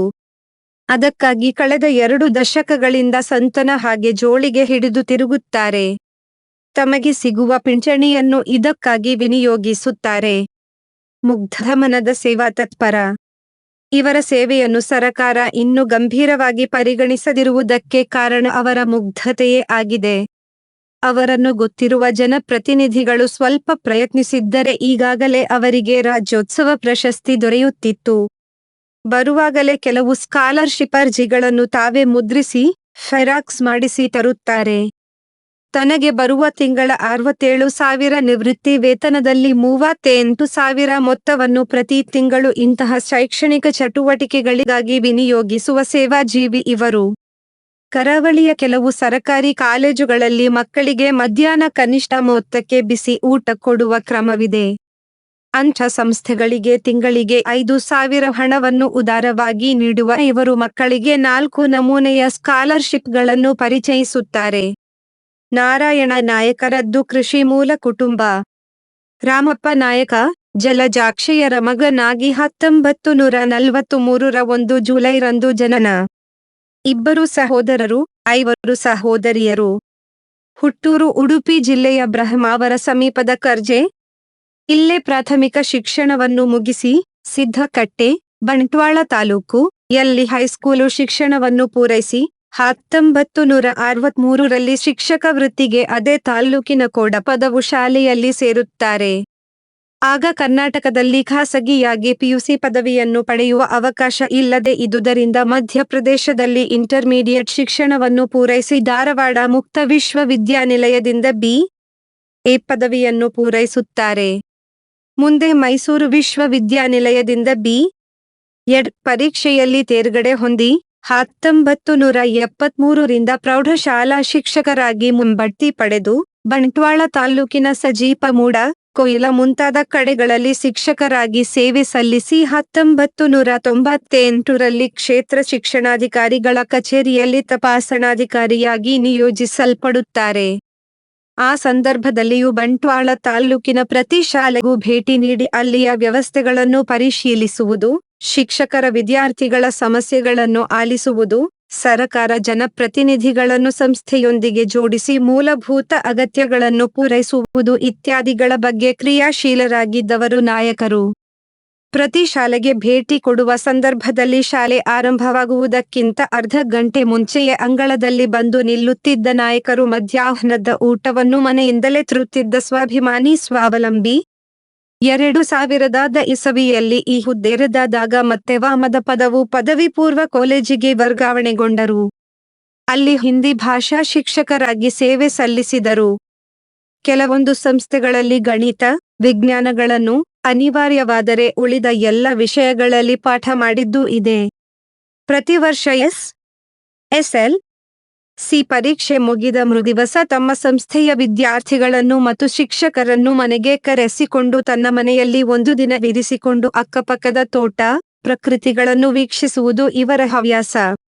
ಒಂದು ಬಾರಿ ಮನೆಗೆ ಬಂದ ವಿದ್ಯಾರ್ಥಿನಿಯೊಬ್ಬಳು ಬಿದ್ದು ಕೈ ಮುರಿದುಕೊಂಡಾಗ ಆಕೆಯ ಚಿಕಿತ್ಸೆಯಷ್ಟೇ ಅಲ್ಲ, ಭವಿಷ್ಯದ ಶಿಕ್ಷಣಕ್ಕೂ ನೆರವಾದವರು ಇದೇ ನಾಯಕರು. ಪತ್ನಿ ತುಳಸಿ, ರಾಮಕೃಷ್ಣ, ರವೀಂದ್ರ, ವನಿತಾ ಹೀಗೆ 3 ಮಕ್ಕಳ ಕುಟುಂಬ ಇವರದು. ಮನೆ ಮನೆಗೆ ತಿರುಗುವ ಮಾಸ್ಟರು. ಕಳೆದ ವರ್ಷದಿಂದೀಚೆ ನಾರಾಯಣ ನಾಯಕರು ಬರೀ ಶಾಲಾ ಕಾಲೇಜುಗಳಿಗೆ ಅಷ್ಟೇ ಅಲ್ಲ, ತಮ್ಮೂರಿನ ಮನೆಗಳಿಗೂ ಭೇಟಿ ನೀಡುತ್ತಾರೆ. ಹೋದ ತತ್ಕ್ಷಣ ಅಲ್ಲಿ ವಯಸ್ಸಾದ ಹಿರಿಯರನ್ನು ಒಂದು ಕಡೆ ಕೂರಿಸಿ ಅವರ ಹೆಗಲಿಗೆ ಶಾಲು ಹಾಕುತ್ತಾರೆ. ಇಬ್ಬರಿಗೂ ಒಂದೊಂದು ಬೆಡ್ಶೀಟ್ ನೀಡಿ 2 ಪಾರ್ಲೆ ಬಿಸ್ಕೆಟ್ನ ಕಟ್ಟು ಅವರ ಕೈಗಿತ್ತು ಅಲ್ಲಿದ್ದ ಮಕ್ಕಳಿಗೆ ಒಂದೊಂದು ಪೆನ್ನು ವಿತರಿಸುತ್ತಾರೆ. ಈಗಾಗಲೇ 150 ಮನೆಗಳಿಗೆ ತೆರಳಿ ಈ ಕೆಲಸವನ್ನು ಸದ್ದಿಲ್ಲದೆ ಮಾಡಿದ್ದಾರೆ. ಈಗಲೂ ಅನೇಕ ಕಡೆ ಪಾಠ ಮಾಡದಿದ್ದರೂ ಇವರನ್ನು ಗುರುಗಳಾಗಿ ಸ್ವೀಕರಿಸಿ ಗೌರವಿಸುವ ಪ್ರೀತಿಯಿಂದಲೇ ಮಾಸ್ಟರು, ಎಷ್ಟ್ರು ಎಂದು ಕರೆಯುವ ಜನ ಊರೂರುಗಳಲ್ಲಿ ಇದ್ದಾರೆ. ಉನ್ನತ ಹುದ್ದೆಯಲ್ಲಿರುವ ಎಷ್ಟು ಇವರ ಶಿಷ್ಯರು, ಇವರ ಗುಣವನ್ನು ಬಲ್ಲ ಉದ್ಯಮಿಗಳು, ಕೃಷಿಕರು ನಿಮ್ಮ ಸೇವೆಗೆ ನಮ್ಮ ದಾನ ಎಂದು ನಗದು ಕೊಡುವುದೂ ಇದೆ. ಅಂಥ ಮೊತ್ತಗಳಿಗೆ ಅಷ್ಟೇ ಪ್ರಮಾಣದ ನಗದು ಸೇರಿಸಿ ಬೇರೆ ಬೇರೆ ಸಂಸ್ಥೆಗಳಲ್ಲಿ ವಿದ್ಯಾರ್ಥಿ ಚೈತನ್ಯ ನಿಧಿಗಳನ್ನು ಇವರು ಸ್ಥಾಪಿಸಿದ್ದಾರೆ. ಎಷ್ಟೋ ಬಾರಿ ಇವರ ಪ್ರಾಮಾಣಿಕತೆಯ ದಾರಿಯನ್ನು ತಪ್ಪಾಗಿ ಅರ್ಥೈಸಿ ದುರುಪಯೋಗಪಡಿಸಿಕೊಂಡ ಮಕ್ಕಳು, ಪೋಷಕರು ಇದ್ದರೆ ಎಂಬುದು ಅಷ್ಟೇ ಸತ್ಯ. ಹಾಗೆಯೇ ಉನ್ನತ ಶಿಕ್ಷಣ ಬಯಸುವ ಮಕ್ಕಳಿಗೆ ಉಳ್ಳವರಿಂದ ಆರ್ಥಿಕ ಸಹಾಯ, ಲ್ಯಾಪ್ಟಾಪ್, ಪುಸ್ತಕ ಇತ್ಯಾದಿಗಳನ್ನು ಸಂಗ್ರಹಿಸಿ ತಲುಪಿಸುವುದೂ ಇದೆ. ಎಷ್ಟೋ ಹೆಣ್ಣು ಮಕ್ಕಳ ಸರಳ ಮದುವೆಗೆ, ಮನೆ ನಿರ್ಮಾಣಕ್ಕೆ ಅಲ್ಪ ಮೊತ್ತದ ಸಹಾಯ ಮಾಡಿರುವ ನಾಯಕರು ದಿನಕ್ಕೆ 100 ಇನ್ನದ 200 ಮೈಲು ದೂರ ಬಸ್ಸಲ್ಲಿ ಪಯಣಿಸುವುದು. ಬಸ್ ಇಳಿದು ನಗರದ 4-5 ಸರ್ಕಾರಿ ಸಂಸ್ಥೆಗಳಿಗೆ ಒಟ್ಟು ಹತ್ತದೇ ನಡೆದುಕೊಂಡೇ ಹೋಗುವ ಅಭ್ಯಾಸ ಇವರದು. ಕೃಷಿ ಭೂಮಿಯನ್ನು 2 ಮಕ್ಕಳಿಗೆ ಪಾಲು ಮಾಡಿಕೊಟ್ಟು ತಮ್ಮ ನಿವೃತ್ತಿಯ ಬದುಕನ್ನು ಪೂರ್ಣವಾಗಿ ಸಮಾಜ ಸೇವೆಗೆಂದು ಶೈಕ್ಷಣಿಕ ಕಾಳಜಿಯಿಂದ ವಿನಿಯೋಗಿಸುತ್ತಿರುವ ನಾರಾಯಣ ನಾಯಕರ ಸಮಾಜ ಸೇವೆಯ ಲಾಭ ಪಡೆದು ಉನ್ನತಿಗೇರಿದ ಬದುಕು ಕಟ್ಟಿಕೊಂಡ ಮಕ್ಕಳು ಅದೆಷ್ಟೋ. ನಿಮಗೆ ಅಚ್ಚರಿಯಾಗಬಹುದು, ಕಳೆದ ವರ್ಷ ಕರಾವಳಿ ಭಾಗದ 200 ಬಾಲವಾಡಿಗಳಿಗೆ ಭೇಟಿ ನೀಡಿ ಅಲ್ಲಿನ ಮಕ್ಕಳೊಂದಿಗೆ ತಾನು ಮಗುವಾಗಿ ಸಿಹಿ ಹಂಚಿ ಸಂಭ್ರಮಿಸಿದ ಹಿರಿಯ ಚೈತನ್ಯವಿದು. 5 ಆಚರಣೆ ಪಿತೃಪಕ್ಷ. ಪಿತೃಪಕ್ಷವು ಹಿಂದೂ ಸಂಪ್ರದಾಯದಲ್ಲಿ ಪೂರ್ವಜರನ್ನು ಸ್ಮರಿಸಲು ಮತ್ತು ಗೌರವಿಸಲು ಮೀಸಲಾದ ಒಂದು ವಿಶೇಷ ಅವಧಿ. ಈ 15 ದಿನಗಳ ಕಾಲ ನಾವು ನಮ್ಮ ಮೃತ ಹಿರಿಯರಿಗೆ ಶ್ರದ್ಧಾಂಜಲಿ ಸಲ್ಲಿಸುತ್ತೇವೆ. ಈ ಅವಧಿಯ ಪ್ರಮುಖ ಮಹತ್ವಗಳು ಇಲ್ಲಿವೆ. 1. ಪೂರ್ವಜರ ಋಣ ತೀರಿಸುವ ಸಮಯ. ಮನುಷ್ಯನ ಜೀವನದಲ್ಲಿ 3 ಪ್ರಮುಖ ಋಣಗಳಿವೆ: ದೇವಋಣ, ಋಷಿ ಋಣ ಮತ್ತು ಪಿತೃ ಋಣ. ನಮ್ಮ ಪೂರ್ವಜರು ನಮಗೆ ಜನ್ಮ ನೀಡಿ ಬದುಕುವ ಮಾರ್ಗ ತೋರಿಸಿರುತ್ತಾರೆ. ಪಿತೃ ಪಕ್ಷವು ಅವರ ಋಣವನ್ನು ತೀರಿಸುವ ಒಂದು ಅವಕಾಶ. ಶ್ರಾದ್ದ ಮತ್ತು ತರ್ಪಣದ ಮೂಲಕ ಅವರಿಗೆ ಕೃತಜ್ಞತೆ ಸಲ್ಲಿಸುವುದು ಈ ಅವಧಿಯ ಪ್ರಮುಖ ಆಚರಣೆ. 2. ಆತ್ಮದ ಶಾಂತಿಗೆ ಮಾರ್ಗ. ಗರುಡ ಪುರಾಣದ ಪ್ರಕಾರ ಸರಿಯಾದ ಶ್ರಾದ್ದ ಕ್ರಿಯೆಗಳು ಆತ್ಮಗಳಿಗೆ ಮೋಕ್ಷ ಅಥವಾ ಶಾಂತಿ ಪಡೆಯಲು ಸಹಾಯ ಮಾಡುತ್ತವೆ. ಪೂರ್ವಜರ ಆತ್ಮಗಳು ತಮ್ಮ ವಂಶದವರು ಸಲ್ಲಿಸಿದ ನೈವೇದ್ಯ, ತರ್ಪಣ ಮತ್ತು ದಾನದಿಂದ ತೃಪ್ತಿಗೊಂಡು ಸಂತೋಷದಿಂದ ಇರುತ್ತಾರೆ ಎಂಬ ನಂಬಿಕೆ ಇದೆ. ಇದರಿಂದ ಕುಟುಂಬದ ಮೇಲೆ ಅವರ ಆಶೀರ್ವಾದ ಸದಾ ಇರುತ್ತದೆ. 3 ಕುಟುಂಬದ ಬಂಧಗಳನ್ನು ಬಲಪಡಿಸುವುದು. ಪಿತೃಪಕ್ಷದಲ್ಲಿ ಕುಟುಂಬದ ಸದಸ್ಯರು ಒಟ್ಟಾಗಿ ಸೇರಿ ಪೂರ್ವಜರ ನೆನಪಿನಲ್ಲಿ ಧಾರ್ಮಿಕ ವಿಧಿಗಳನ್ನು ನಡೆಸುತ್ತಾರೆ. ಇದು ಕುಟುಂಬದವರಲ್ಲಿ ಒಗ್ಗಟ್ಟು ಮತ್ತು ಪರಸ್ಪರ ಗೌರವವನ್ನು ಹೆಚ್ಚಿಸುತ್ತದೆ. ಹಿರಿಯರು ಕಿರಿಯರಿಗೆ ತಮ್ಮ ಕುಟುಂಬದ ಇತಿಹಾಸ ಮತ್ತು ಸಂಪ್ರದಾಯಗಳನ್ನು ತಿಳಿಸುವ ಪ್ರಮುಖ ಸಮಯವಿದು. 4 ದಾನ ಮತ್ತು ಕರುಣೆ. ಪಿತೃಪಕ್ಷದಲ್ಲಿ ಅನ್ನದಾನ, ಗೋದಾನ ಮತ್ತು ವಸ್ತ್ರದಾನಗಳನ್ನು ಮಾಡುವುದು ಪುಣ್ಯದ ಕೆಲಸವೆಂದು ಪರಿಗಣಿಸಲಾಗಿದೆ. ಈ ದಾನಗಳು ಪೂರ್ವಜರಿಗೆ ತಲುಪಿ ಅವರ ಆತ್ಮಗಳಿಗೆ ಶಾಂತಿ ನೀಡುತ್ತವೆ ಎಂದು ನಂಬಲಾಗುತ್ತದೆ. ಪಿತೃಪಕ್ಷದ ಪ್ರಮುಖ ಆಚರಣೆಗಳು. 1. ಶ್ರಾದ್ದ. ಇದು ಮುಖ್ಯ ಆಚರಣೆ. ಕುಟುಂಬದ ಸದಸ್ಯರು ತಮ್ಮ ಪೂರ್ವಜರ ಮರಣ ಹೊಂದಿದ ದಿನಾಂಕದಂದು, ತಿಥಿಯಂದು ಬ್ರಾಹ್ಮಣರನ್ನು ಕರೆದು ಊಟ ಮಾಡಿಸುತ್ತಾರೆ. ಅವರಿಗೆ ದಾನ ದಕ್ಷಿಣೆ ನೀಡಿ ಆಶೀರ್ವಾದ ಪಡೆಯುತ್ತಾರೆ. 2. ತರ್ಪಣ. ಎಳ್ಳು, ನೀರು, ಜವೆಗೋಧಿ ಮತ್ತು ಅಕ್ಕಿಯಿಂದ ಮಾಡಿದ ಮಿಶ್ರಣವನ್ನು ಪೂರ್ವಜರ ಹೆಸರಿನಲ್ಲಿ ಅರ್ಪಿಸುವುದು. ಇದನ್ನು ಸಾಮಾನ್ಯವಾಗಿ ನದಿಯ ದಡದಲ್ಲಿ ಅಥವಾ ಮನೆಯಲ್ಲಿಯೇ ಮಾಡಲಾಗುತ್ತದೆ. 3. ಪಿಂಡದಾನ್. ಬೇಯಿಸಿದ ಅನ್ನ, ಹಾಲು, ಜೇನುತುಪ್ಪ ಮತ್ತು ಎಳ್ಳನ್ನು ಬೆರೆಸಿ ಮಾಡಿದ ಉಂಡೆಯನ್ನು ಪೂರ್ವಜರಿಗೆ ಅರ್ಪಿಸಲಾಗುತ್ತದೆ. ಈ ಪಿಂಡಗಳನ್ನು ನಂತರ ಕಾಗೆಗಳಿಗೆ ಅಥವಾ ಹಸುಗಳಿಗೆ ನೀಡಲಾಗುತ್ತದೆ. 4. ಅನ್ನದಾನ. ಬಡವರಿಗೆ, ನಿರ್ಗತಿಕರಿಗೆ ಅನ್ನ ಮತ್ತು ಬಟ್ಟೆಗಳನ್ನು ದಾನ ಮಾಡುವುದು ಸಹ ಈ ಅವಧಿಯಲ್ಲಿ ಪುಣ್ಯದ ಕೆಲಸವೆಂದು ಪರಿಗಣಿಸಲಾಗಿದೆ. ಕಾಗೆಗಳಿಗೆ ಅನ್ನ ನೀಡುವುದು ಒಂದು ಪ್ರಮುಖ ಆಚರಣೆ, ಏಕೆಂದರೆ ಕಾಗೆಗಳು ಪೂರ್ವಜರ ಆತ್ಮಗಳ ಪ್ರತಿನಿಧಿಗಳೆಂದು ನಂಬಲಾಗುತ್ತದೆ. ಪಿತೃಪಕ್ಷದಲ್ಲಿ ಸಾಮಾನ್ಯವಾಗಿ ಯಾವುದೇ ಶುಭ ಸಮಾರಂಭಗಳನ್ನು, ಮದುವೆ, ಗೃಹ ಪ್ರವೇಶ ಇತ್ಯಾದಿ ಮಾಡುವುದಿಲ್ಲ. ಇದು ಕೇವಲ ಪೂರ್ವಜರಿಗೆ ಶ್ರದ್ಧಾಂಜಲಿ ಸಲ್ಲಿಸಲು ಮತ್ತು ಅವರ ನೆನಪನ್ನು ಸ್ಮರಿಸಲು ಮೀಸಲಾದ ಅವಧಿಯಾಗಿದೆ. ಈ ಆಚರಣೆಗಳು ಪೂರ್ವಜರ ಮೇಲಿನ ಗೌರವ ಮತ್ತು ಕೃತಜ್ಞತೆಯನ್ನು ವ್ಯಕ್ತಪಡಿಸುತ್ತವೆ. ಒಟ್ಟಿನಲ್ಲಿ, ಪಿತೃಪಕ್ಷವು ಕೇವಲ ಒಂದು ಧಾರ್ಮಿಕ ಆಚರಣೆಯಲ್ಲ, ಬದಲಾಗಿ ನಮ್ಮ ಬೇರುಗಳನ್ನು, ಹಿರಿಯರನ್ನು ನೆನಪಿಸುವ, ಕೃತಜ್ಞತೆ ಸಲ್ಲಿಸುವ ಮತ್ತು ಕುಟುಂಬದ ಮೌಲ್ಯಗಳನ್ನು ಬಲಪಡಿಸುವ ಒಂದು ಪವಿತ್ರ ಅವಧಿಯಾಗಿದೆ. 6. ವಾನರೋತ್ಸವ. ಓಣಂ ಸದ್ಯ. ಇಲ್ಲಿದೆ ವಾನರಗಳಿಗೂ ಔತಣಕೂಟ. ಓಣಂ ಹಬ್ಬದಲ್ಲಿ ಸದ್ಯ ಉಣ್ಣುವುದೆಂಬ ಸಸ್ಯಾಹಾರಿ ಭೋಜನ ಕೇರಳದ ಸಂಭ್ರಮದ ಸಂಪ್ರದಾಯ. ಕಾಸರಗೋಡು ಜಿಲ್ಲೆಯ ತ್ರಿಕರಿಪುರದ ಇಡುಲಕ್ಕಾಡ್ ದ್ವೀಪದಲ್ಲಿ ಈ ಸಂಭ್ರಮಕ್ಕೆ ಕಳೆಯೇರಿಸುವ ಉತ್ಸವ ಸ್ವರೂಪದ ವಾನರ ಭೋಜನ ಕೂಟವೊಂದು ಕಳೆದ 2 ದಶಕಗಳಿಂದ ನಡೆಯುತ್ತಿದೆ. ವೃದ್ಧೆಯೊಬ್ಬರು ತಯಾರಿಸಿಕೊಡುವ ಅನ್ನ ಮತ್ತು ಊರವರ ಪಾಲ್ಗೊಳ್ಳುವಿಕೆಯಿಂದ ಸಂಗ್ರಹಿಸಲಾಗುವ ಬಗೆ ಬಗೆಯ ಹಣ್ಣು ಹಂಪಲುಗಳನ್ನು ಸಾಲಂಕೃತ ಮೇಜುಗಳಲ್ಲಿ ಬಡಿಸಿದರೆ, ಪಕ್ಕದ ಕಾಡಿನ ಕೋತಿಗಳು ಬಂದು ಸಂತೋಷದಿಂದ ಸೇವಿಸಿ ಸಂಭ್ರಮ ಪಡುತ್ತದೆ. ಅಳಿದುಳಿದ ಆಹಾರ ಪಕ್ಷಿಗಳಿಗೆ ಸಲ್ಲುತ್ತದೆ. ಪ್ರಾಚೀನ ಕಾಲದ ನೆಲಮೂಲ ಕೃಷಿ ಸಂಸ್ಕೃತಿಯನ್ನು ಸ್ಮರಿಸುತ್ತಲೇ ಸಮತೆ, ಮಮತೆಗಳ ಮಾನವತೆಯ ಬೀಜ ಬಿತ್ತುವ ಓಣಂ ಈಗ ಜಗತ್ ಪ್ರಸಿದ್ಧ. ರಾಜ್ಯಂ, ದೇಶ, ಭಾಷೆಯನ್ನು ಮೀರಿ ವ್ಯಾಪಿಸಿರುವ ಪರ್ವ ಇದು. ಓಣಂ ಸಂದರ್ಭದಲ್ಲಿ 108 ಆಚಾರಗಳು ಕೇರಳದಲ್ಲಿದ್ದರೂ ಸದ್ಯ ಉಣ್ಣುವುದೆಂಬ ಸಸ್ಯಾಹಾರಿ ಭೋಜನವೇ ಪ್ರಧಾನ. ಆಸ್ತಿ ಮಾರಿಯಾದರೂ ಓಣಂ ಸದ್ಯ ಉಣ್ಣಬೇಕೆನ್ನುವುದು ಮಲಯಾಳಿಗಳ ನಾಣ್ಣುಡಿ. ಇಂತಹ ಸಮೃದ್ಧ ಓಣಂ ಭಕ್ಷ್ಯಗಳಿಂದ ದ್ವೀಪದಲ್ಲಿರುವ ಮಂಗಗಳು ಕೂಡ ವಂಚಿತವಾಗಬಾರದೆಂಬ ದೃಷ್ಟಿಯಿಂದ ಗ್ರಾಮೀಣ, ಮುಗ್ಧ ಅಜ್ಜಿಯೊಬ್ಬರು ಆರಂಭಿಸಿದ ಕೈಂಕರ್ಯವೇ ಈಗ ವಾನರ ಭೋಜನ ಎಂಬ ಹೆಸರಿನಲ್ಲಿ ಊರಿನ ಹಬ್ಬವಾಗಿ ಮಾರ್ಪಟ್ಟಿದೆ. ಇಂಥದ್ದೊಂದು ಆತ್ಮಸ್ವರೂಪದ ಆಚರಣೆ ನಡೆಯುತ್ತಿರುವುದು ಕಾಸರಗೋಡು ಜಿಲ್ಲೆಯ ತ್ರಿಕರಿಪುರ ಸಮೀಪದ ಇಡುಲಕ್ಕಾಡ್ ದ್ವೀಪದಲ್ಲಿ. ಇದು ನಾಡು ಮತ್ತು ಕಡಲ ನಡುವಿನ ನದಿ ದಂಡೆಯಲ್ಲಿರುವ ದ್ವೀಪ. ಇಲ್ಲಿ ಚಾಲಿಲ್ಮಾಣಿಕ್ಯಂ ಎಂಬ ಹೆಸರಿನ ವೃದ್ಧೆಯೊಬ್ಬರು ಏಕಾಂಗಿಯಾಗಿ ವಾಸಿಸುತ್ತಾರೆ. ಅವರಿಗೆ ಈ ಕಾಡೊಳಗಿನ ವಾನರಗಳು ಸೇರಿದಂತೆ ಖಗ, ಮೃಗ, ಪಕ್ಷಿಗಳೆಲ್ಲವೂ ಆಪ್ತ ಬಂಧುಗಳು. ವರ್ಷಂಪ್ರತಿ ತಾನು ಓಣಂ ಪರ್ವದ ಸಸ್ಯಾಹಾರಿ ಊಟವನ್ನು ಉಣ್ಣುವಾಗ ಈ ಕಾಡಿನ ಪ್ರಾಣಿಗಳು ವಂಚಿತರಾಗಬಾರದೆಂದು ಅವರು ವಾನರಗಳಿಗೆ ಒಣಮುಣಿಸಲು ಆರಂಭಿಸಿದರು. ಈಗ ವೃದ್ಧೆ ಮಾಣಿಕ್ಯಂ ಅವರಿಗೆ ಮುಪ್ಪೊಡರಿದೆ. ಆದ್ದರಿಂದಲೇ ಅವರು ಆರಂಭಿಸಿದ ಈ ಕಾಯಕವನ್ನು ಸ್ಥಳೀಯ ನವೋದಯ ಗ್ರಂಥಶಾಲೆ ಕೈಗೆತ್ತಿಕೊಂಡಿದೆ. ಅದು ತನ್ನ ಆಶ್ರಯದ ಮಕ್ಕಳ ವೇದಿಕೆ, ಬಾಲವೇದಿ, ಮೂಲಕ ಈ ಸಂಪ್ರದಾಯವನ್ನು ಮುಂದುವರಿಸಿದೆ. ಪರಿಣಾಮ ಓಣಂ ಸಂದರ್ಭದ ವಾನರ ಭೋಜನ ಕೇವಲ ಕಾಟಾಚಾರಕ್ಕೆ ಸೀಮಿತವಾಗದೆ ಅದೊಂದು ಬಹು ಜನಸಹಭಾಗಿತ್ವದ ಉತ್ಸವದ ಸ್ವರೂಪ ಪಡೆದಿದೆ. ಮಂಗಗಳಿಗೆ ಸಮೃದ್ಧಿಯ ಔತಣ ನೀಡುವ ಮೂಲಕ ಪ್ರಚಾರವನ್ನು ಪಡೆದಿದೆ. ಸಾಲಂಕೃತೂಟದ ಮೇಜಿನ ಮೇಲೆ ಪುಷ್ಕಳ ಭೋಜನ. ವಾಡಿಕೆಯಂತೆ ಓಣಮನ ಸಮಯದಲ್ಲಿ ಇಡುಲಕ್ಕಾಡ್ ದ್ವೀಪದ ಬಣದ ಬಳಿಯಲ್ಲಿ ವಾನರ ಭೋಜನ ನಡೆಯುತ್ತದೆ. ಇಲ್ಲಿ ಸಾಲಂಕೃತವಾಗಿರಿಸಿದ ಮೆಜುಗಳಿಗೆ ಮಂಗಗಳನ್ನು ಆಹ್ವಾನಿಸುವುದೇನೂ ಬೇಡ. ಮುಂಚಿತ ಹೇಳಿಕೆ ಸಿಕ್ಕ ಗಣ್ಯರ ಸೋಗಿನಲ್ಲಿ ಅವು ತಾನಾಗಿಯೇ ಬಂದು ಕೂರುತ್ತವೆ. ಭೋಜನ ಬಡಿಸಲು ತಡವಾದರೆ ನೆರೆದವರ ಮುಖ ನೋಡಿ ಹಲ್ಲು ಕಿಸಿಯುತ್ತ ಚೇಷ್ಟೆ ಮಾಡುತ್ತವೆ. ವೃದ್ಧೆ ಮಾಣಿಕ್ಯಂ ಅವರಿಗೆ ಪಡರಿತೆಂದು ನವೋದಯ ಗ್ರಂಥಾಲಯ ಕಾರ್ಯಕರ್ತರು ಅವರನ್ನು ನಿರ್ಲಕ್ಷಿಸುವುದಿಲ್ಲ. ಮಕ್ಕಳೆಲ್ಲರೂ ಅಜ್ಜಿಯ ಮನೆಯಲ್ಲೇ ಸೇರಿ ಅಜ್ಜಿಯಿಂದಲೇ ಉಪ್ಪು ಬೆರೆಸದ ಅನ್ನ ಸ್ವೀಕರಿಸಿಕೊಂಡು ಬಳಿಕ ಅವರ ಮನೆಯಲ್ಲಿಯೇ ಕತ್ತರಿಸಿದ 17 ಬಗೆಯ ಹಣ್ಣು ಹಂಪಲು ತರಕಾರಿಗಳ ಸ್ವಾದಿಷ್ಟ ತಿನಿಸುಗಳನ್ನು ಓಣಂ ಪಾಟ್ ಓಣಂ ಹಾಡು ಹಾಡುತ್ತಾ ಬಂದು ಮೊದಲೇ ಸಿದ್ಧಪಡಿಸಿಟ್ಟ ಮೆಜುಗಳಲ್ಲಿ ಬಾಳೆ ಎಲೆ ಹೋಕಿ ಸಾಂಪ್ರದಾಯಿಕವಾಗಿಯೇ ಬಡಿಸುತ್ತಾರೆ. ಈ ವೇಳೆ ಒಂದೊಂದಾಗಿ ಮಂಗಗಳು ಜಿಗಿಜಿಗಿಯುತ್ತಾ ಬಂದು ಶಿಸ್ತಿನ ಪುಟಾಣಿಗಳಂತೆ ಲಘುಬಗೆಯಿಂದ 2 ಕೈ ಹೊಕ್ಕಿ ತುತ್ತನ್ನು ಬಾಯಿಗೇರಿಸಿ ಚಪ್ಪರಿಸುವುದನ್ನು ನೋಡುವುದೇ ಕಣ್ಣಿಗೆ ಹಬ್ಬ.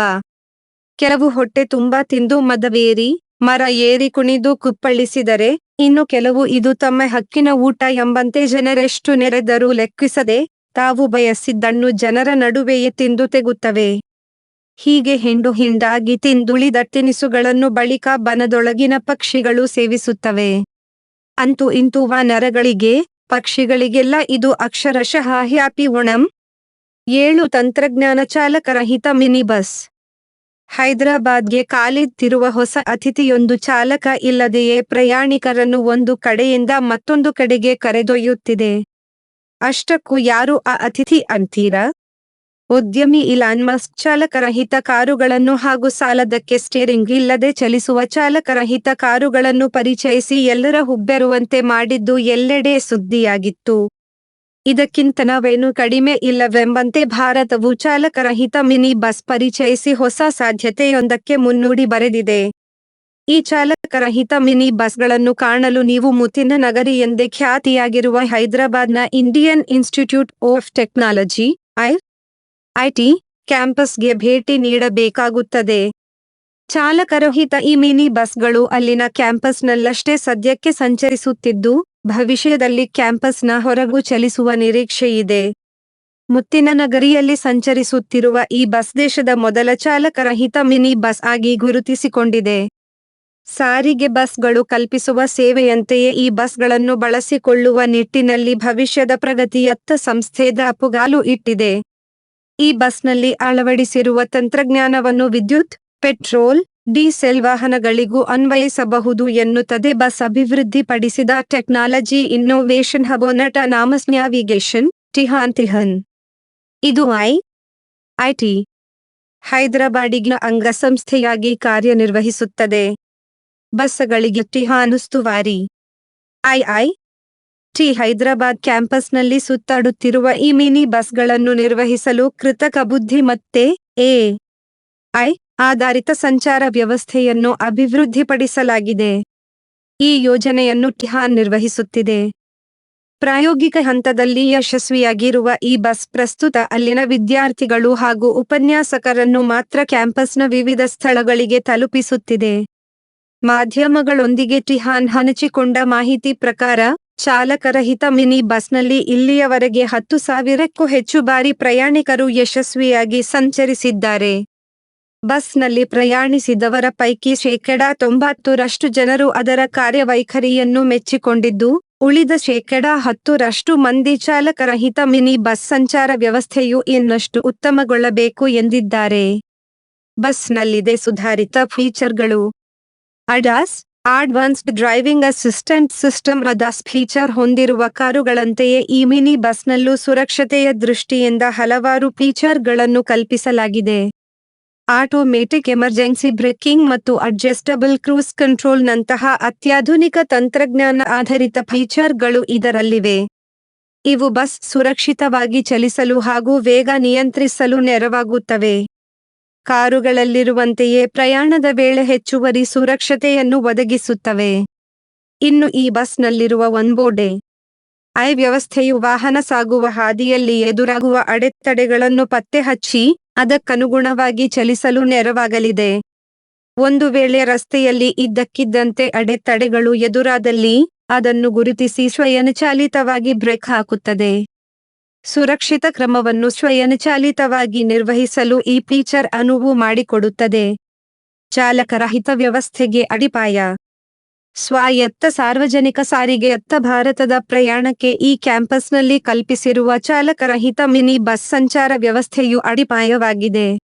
ಈ ಯೋಜನೆಯಡಿ ಚಾಲಕರಹಿತ ಮಿನಿ ಬಸ್ ಸಂಚಾರ ವ್ಯವಸ್ಥೆಯನ್ನು ಇನ್ನಷ್ಟು ಕರಾರುವಕ್ಕಾಗಿಸುವ ನಿಟ್ಟಿನಲ್ಲಿ ಟಿಹಾನ್ ಮುತುವರ್ಜಿ ವಹಿಸಿದ್ದು, ಅಮೆರಿಕದ ಇಲಾನ್ ಮಸ್ಕ್ನ ಚಾಲಕರಹಿತ ಕಾರುಗಳಿಗೆ ಪ್ರಬಲ ಪೈಪೋಟಿ ನೀಡುವ ನಿಟ್ಟಿನಲ್ಲಿ ಹೆಜ್ಜೆ ಇರಿಸಿದೆ.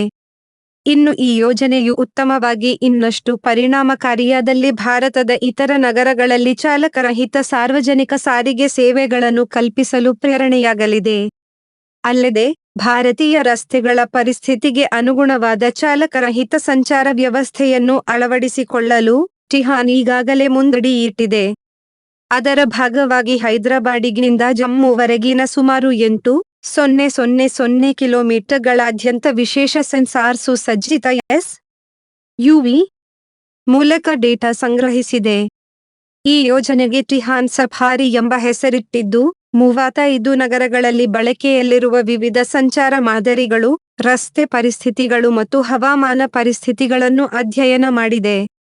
ಅಧ್ಯಯನದ ಮೂಲಕ ಸಂಗ್ರಹಿಸಿದ ದತ್ತಾಂಶವನ್ನು ಎ.ಐ ಅಲ್ಗಾರಿದಮ್ಗಳಿಗೆ ತರಬೇತಿ ನೀಡಲು ಮತ್ತು ವಾಹನಗಳ ಕೌಶಲಗಳನ್ನು ಹೆಚ್ಚಿಸಲು ಬಳಸಿಕೊಳ್ಳಲಾಗುತ್ತಿದೆ. 8 ಕಲೆ ಫ್ರಾನ್ಸ್ ಗಗನದಲ್ಲಿ ರಥಯಾತ್ರೆ. ಮಂಗಳೂರಿನ ವಿಶೇಷ ವಿನ್ಯಾಸದ ಗಾಳಿಪಟವೊಂದು ಈ ಬಾರಿ ಫ್ರಾನ್ಸ್ ದೇಶದಲ್ಲಿ ನಡೆಯುತ್ತಿರುವ ಗಾಳಿಪಟ ಉತ್ಸವದಲ್ಲಿ ಭಾಗವಹಿಸಲಿದೆ. ಈ ಮೂಲಕ ನಮ್ಮ ನಾಡಿನ ಹಿರಿಮೆಯನ್ನು ಬನಂಗಳದಲ್ಲಿ ಪ್ರಚುರಪಡಿಸಲಿದೆ. ಗಾಳಿಪಟವೆಂದರೆ ಬಾನಿಗೆ ಬಣ್ಣದ ತೋರಣ ಕಟ್ಟಿ ಖುಷಿ ಪಡುವ ಹವ್ಯಾಸಿ ಕ್ರೀಡೆ. ಅದು ಒಂದು ಸವಾಲು ಕೂಡ. ಒಂದು ಚೌಕದಾಕೃತಿಯ ಪೇಪರ್, ಬಿದಿರು ಕಡ್ಡಿ, ಬಾಲಂಗೋಚಿ ಕಟ್ಟಿ ಸೂತ್ರ ಬಿಗಿದರೆ ನಮ್ಮ ಕನಸುಗಳಂತೆ ಅದನ್ನು ಬಾನಿಗೇರಿಸಬಹುದು. ಗಾಳಿಪಟವನ್ನು ನಮ್ಮ ಬದುಕಿನ ಸಾಂಕೇತಿಕ ರೂಪದಂತೆಯೂ ಕಾಣಬಹುದು. ನಾವು ನಮ್ಮ ಕನಸು, ಭರವಸೆಗಳ ಜೊತೆ ಎಷ್ಟೋ ಎತ್ತರಕ್ಕೆ ಏರಬಹುದು. ಆದರೆ ನಮ್ಮ ಬದುಕಿನ ಸೂತ್ರ ಸರಿ ಇಲ್ಲದಿದ್ದರೆ ಎಲ್ಲೋ ಬಿದ್ದು ಸೋಲಬಹುದು. ಒಮ್ಮೆ ಸೋತಾಗ ಛಲದಿಂದ ಎದ್ದು ನಿಂತು ಸರಿಯಾಗಿ ಸೂತ್ರ ಬಿಗಿದರೆ ಮತ್ತೆ ಎತ್ತರಕ್ಕೆ ಏರಬಹುದು. ಬದುಕಿನ ಸಂದೇಶ ಸಾರುವ ಈ ಗಾಳಿಪಟ ಕ್ರೀಡೆಗೆ ಹಲವು ದೇಶಗಳಲ್ಲಿ ಮನ್ನಣೆ ದೊರೆತಿದೆ. ಏಷ್ಯಾ ಖಂಡದಲ್ಲಿ ಇದ್ದ ಈ ಗಾಳಿಪಟ ಕ್ರೀಡೆ ಯುರೋಪ್, ಅಮೆರಿಕ, ಆಸ್ಟ್ರೇಲಿಯಾ ದೇಶಕ್ಕೆ ಸಂಚರಿಸಿ ಜಗತ್ತಿನಾದ್ಯಂತ ಗಾಳಿಪಟ ಉತ್ಸವಗಳು ಜರುಗುತ್ತಿವೆ. ನಮ್ಮ ದೇಶದಲ್ಲಿ ಉತ್ತರ ಭಾರತದ ಗುಜರಾತ್, ರಾಜಸ್ಥಾನ, ಮುಂಬೈನಲ್ಲಿ ಉತ್ತರಾಯಣ ಹಬ್ಬದಂದು ಗಾಳಿಪಟ ಹಾರಿಸುವ ಕ್ರಮವಿದೆ. ಗಾಳಿಪಟದ ಈ ನಂಟು ನಮ್ಮ ಕರ್ನಾಟಕಕ್ಕೂ ಉಂಟು. ಸಂಕ್ರಾಂತಿ ಹಬ್ಬದಂದು ಹಲವೆಡೆ ಗಾಳಿಪಟ ಹಾರಿಸುವ ಪದ್ಧತಿ ಈಗಲೂ ಅಲ್ಲಲ್ಲಿ ನಡೆಯುತ್ತಿದೆ. ಈಗ ಇಲ್ಲಿ ಹೇಳ ಹೊರಟಿರುವುದು ಮಂಗಳೂರಿನ ಗಾಳಿಪಟದ ಬಗ್ಗೆ. ಮಂಗಳೂರಿನ ವಿಶೇಷ ವಿನ್ಯಾಸದ ಗಾಳಿಪಟವೊಂದು ಈ ಬಾರಿ ಫ್ರಾನ್ಸ್ ದೇಶದಲ್ಲಿ ನಡೆಯುತ್ತಿರುವ ಗಾಳಿಪಟ ಉತ್ಸವದಲ್ಲಿ ಭಾಗವಹಿಸುವ ಬಗ್ಗೆ. ಮಂಗಳೂರಿನ ಅಶೋಕನಗರದ ಬಿ. ಸರ್ವೇಶ್ರಾವ್ ಅವರಿಗೆ ಬಾಲ್ಯದಿಂದಲೂ ಗಾಳಿಪಟ ಹಾರಿಸುವ ಹವ್ಯಾಸವಿತ್ತು. ಇದೇ ಹವ್ಯಾಸವನ್ನು ಮುಂದುವರಿಸುತ್ತಾ ಹಲವು ಪ್ರಯೋಗಗಳನ್ನು ಮಾಡಿದರು. ಮುಂದೆ ಟೀಮ್ ಮಂಗಳೂರು ಎಂಬ ಹವ್ಯಾಸಿ ಗಾಳಿಪಟ ತಂಡವನ್ನು ಕಟ್ಟಿದರು. ಈ ತಂಡದೊಂದಿಗೆ ನಮ್ಮ ದೇಶದ 10 ರಾಜ್ಯಗಳಲ್ಲಿ ಜಗತ್ತಿನ 12 ದೇಶಗಳಲ್ಲಿ ಅಂತಾರಾಷ್ಟ್ರೀಯ ಗಾಳಿಪಟ ಉತ್ಸವಗಳಲ್ಲಿ ಭಾಗವಹಿಸಿದ್ದಾರೆ ಅವರು. ಜಾಗತಿಕ ಮಟ್ಟದಲ್ಲಿ ನಡೆಯುವ ಗಾಳಿಪಟ ಉತ್ಸವಗಳಲ್ಲಿ ಟೀಮ್ ಮಂಗಳೂರು ತಂಡ ಭಾರತದ ಪ್ರತಿನಿಧಿಯಾಗಿ ನಮ್ಮ ರಾಷ್ಟ್ರ ಧ್ವಜವನ್ನು ಎತ್ತಿ ಹಿಡಿದಿದೆ ಕೂಡ. ಈ ಬಗ್ಗೆ ಸರ್ವೇಶ್ರಾವ್ ಅವರು ಮತ್ತಷ್ಟು ಮಾಹಿತಿಗಳನ್ನು ಹಂಚಿಕೊಳ್ಳುತ್ತಾರೆ. ನಮ್ಮ ತಂಡ ಭಾರತೀಯ ಸಂಸ್ಕೃತಿಯನ್ನು ಬಿಂಬಿಸುವ ವಿನ್ಯಾಸಗಳನ್ನು ಗಾಳಿಪಟವನ್ನಾಗಿ ಮಾಡಿ ಜಾಗತಿಕ ಮಟ್ಟದಲ್ಲಿ ಪ್ರದರ್ಶಿಸಿದೆ. ಈ ಮೂಲಕ ನಮ್ಮ ದೇಶದ ಸಾಂಸ್ಕೃತಿಕ ವೈಭವವನ್ನು ಪ್ರಚಾರಗೊಳಿಸುವ ಪ್ರಯತ್ನ ಮಾಡುತ್ತಿದೆ. ಈಗಾಗಲೇ ಕಥಕ್ಕಳಿ, ಯಕ್ಷಗಾನ, ಟೆಂಕು ಬಡಗು, ಪುಷ್ಪಕ ವಿಮಾನ, ಭರತನಾಟ್ಯ, ಗಜರಾಜ, ಭೂತದ ಕೋಲ, ಕೋಳಿಕಟ್ಟ, ಭಾರತೀಯ ದಂಪತಿ, ಗರುಡ ಮುಂತಾದ ಬೃಹತ್ ಗಾಳಿಪಟಗಳನ್ನು ರಚಿಸಿದೆ. ನಮ್ಮ ತಂಡದ ಕಥಕ್ಕಳಿ ಗಾಳಿಪಟವು ಭಾರತದಲ್ಲೇ ಅತಿ ದೊಡ್ಡ ಗಾಳಿಪಟವೆಂದು ಲಿಮ್ಸ್ಕ ಬುಕ್ ಆಫ್ ರೆಕಾರ್ಡ್ಸ್ನಲ್ಲಿ ದಾಖಲೆಯಾಗಿದೆ ಎಂದು ಹೇಳುತ್ತಾರೆ ಅವರು. ಇದೇ 13 ಸೆಪ್ಟೆಂಬರ್ರಿಂದ ಫ್ರಾನ್ಸ್ನ ಡೀಪೆ ನಗರದಲ್ಲಿ ನಡೆಯಲಿರುವ ಅಂತಾರಾಷ್ಟ್ರೀಯ ಗಾಳಿಪಟ ಉತ್ಸವದಲ್ಲಿ ಕೂಡ ಭಾಗವಹಿಸುತ್ತಿದ್ದು, ಈ ಬಾರಿ ತುಳುನಾಡಿನ ಜಾತ್ರೆ ಉತ್ಸವ ರಥದ ವಿನ್ಯಾಸದ 20 ಅಡಿ ಎತ್ತರದ ಗಾಳಿಪಟವನ್ನು ವಿನ್ಯಾಸಗೊಳಿಸಲಾಗುತ್ತಿದೆ. ಮಂಗಳೂರಿನ ಸವೇಶ್ ರಾವ್ ಅವರ ಮನೆಯ ಕೈಟ್ ವರ್ಕ್ ಶಾಪ್ನಲ್ಲಿ 30 ದಿನಗಳಿಂದ ತಯಾರಿ ಕೆಲಸ ನಡೆದಿದೆ. ಗಾಳಿಪಟ ಮಾಡಲು ಯಾಕಿಷ್ಟು ಸಮಯ ತೆಗೆದುಕೊಳ್ಳುತ್ತೀರಾ ಎಂದು ಪ್ರಶ್ನಿಸುವವರಿದ್ದಾರೆ. ಕಥಕ್ಕಳಿ ತಯಾರಿಸಲು 1 ತಿಂಗಳ ಸಮಯ ಹಿಡಿಯಿತು.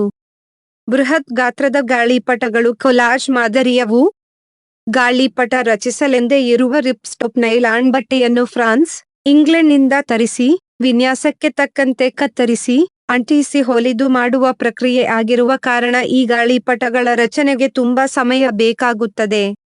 ಈ ತರಹದ ಸೂಕ್ಷ್ಮ ಕಸೂತಿ ಕೆಲಸದಿಂದಲೇ ನಮ್ಮ ತಂಡದ ಗಾಳಿಪಟಗಳು ಅಂತಾರಾಷ್ಟ್ರೀಯ ಉತ್ಸವಗಳಲ್ಲಿ ಕಲಾತ್ಮಕ ಪಟಗಳೆಂದು ಬೇಡಿಕೆ ಮತ್ತು ಹೆಗ್ಗಳಿಕೆಯನ್ನು ಪಡೆದಿವೆ ಎಂದು ಹೆಮ್ಮೆಯಿಂದ ಹೇಳಿಕೊಳ್ಳುತ್ತಾರೆ ಇವರು. ರಥದ ವಿನ್ಯಾಸದ ಗಾಳಿಪಟದ ಜೊತೆ ಇನ್ನೊಂದು ಬೃಹತ್ ಗಾಳಿಪಟವನ್ನು ರಚಿಸಲಾಗುತ್ತಿದೆ. ನೀರಿನ ಬಗ್ಗೆ ಜಾಗೃತಿ ಸಂದೇಶ ಸಾರುವ ಗಾಳಿಪಟ ಇದಾಗಿದೆ.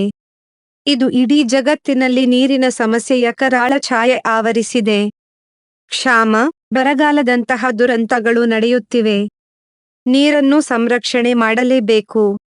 ನೀರನ್ನು ರಕ್ಷಣೆ ಮಾಡದೇ ಇದ್ದರೆ ನಾವೇ ಭವಿಷ್ಯದಲ್ಲಿ ನೈಸರ್ಗಿಕ ದುರಂತವನ್ನು ಆಹ್ವಾನಿಸಿದಂತೆ ಆಗಬಹುದು. ಈ ಗಾಳಿಪಟದಲ್ಲಿ ದೇವರನ್ನು ಹೊರುವ ಪಲ್ಲಕ್ಕಿಯಲ್ಲಿ ನೀರಿನ ತಂಬಿಗೆಯನ್ನು ಇಡಲಾಗಿದೆ. ಪಲ್ಲಕ್ಕಿಯ ಮೇಲೆ ಆಕಾಶ, ಕೆಳಗೆ ಬೆಟ್ಟ, ಬಾಲಂಗೋಚಿಯಲ್ಲಿ ಕಾಡಿನ ವಿನ್ಯಾಸ ಮಾಡಲಾಗಿದೆ.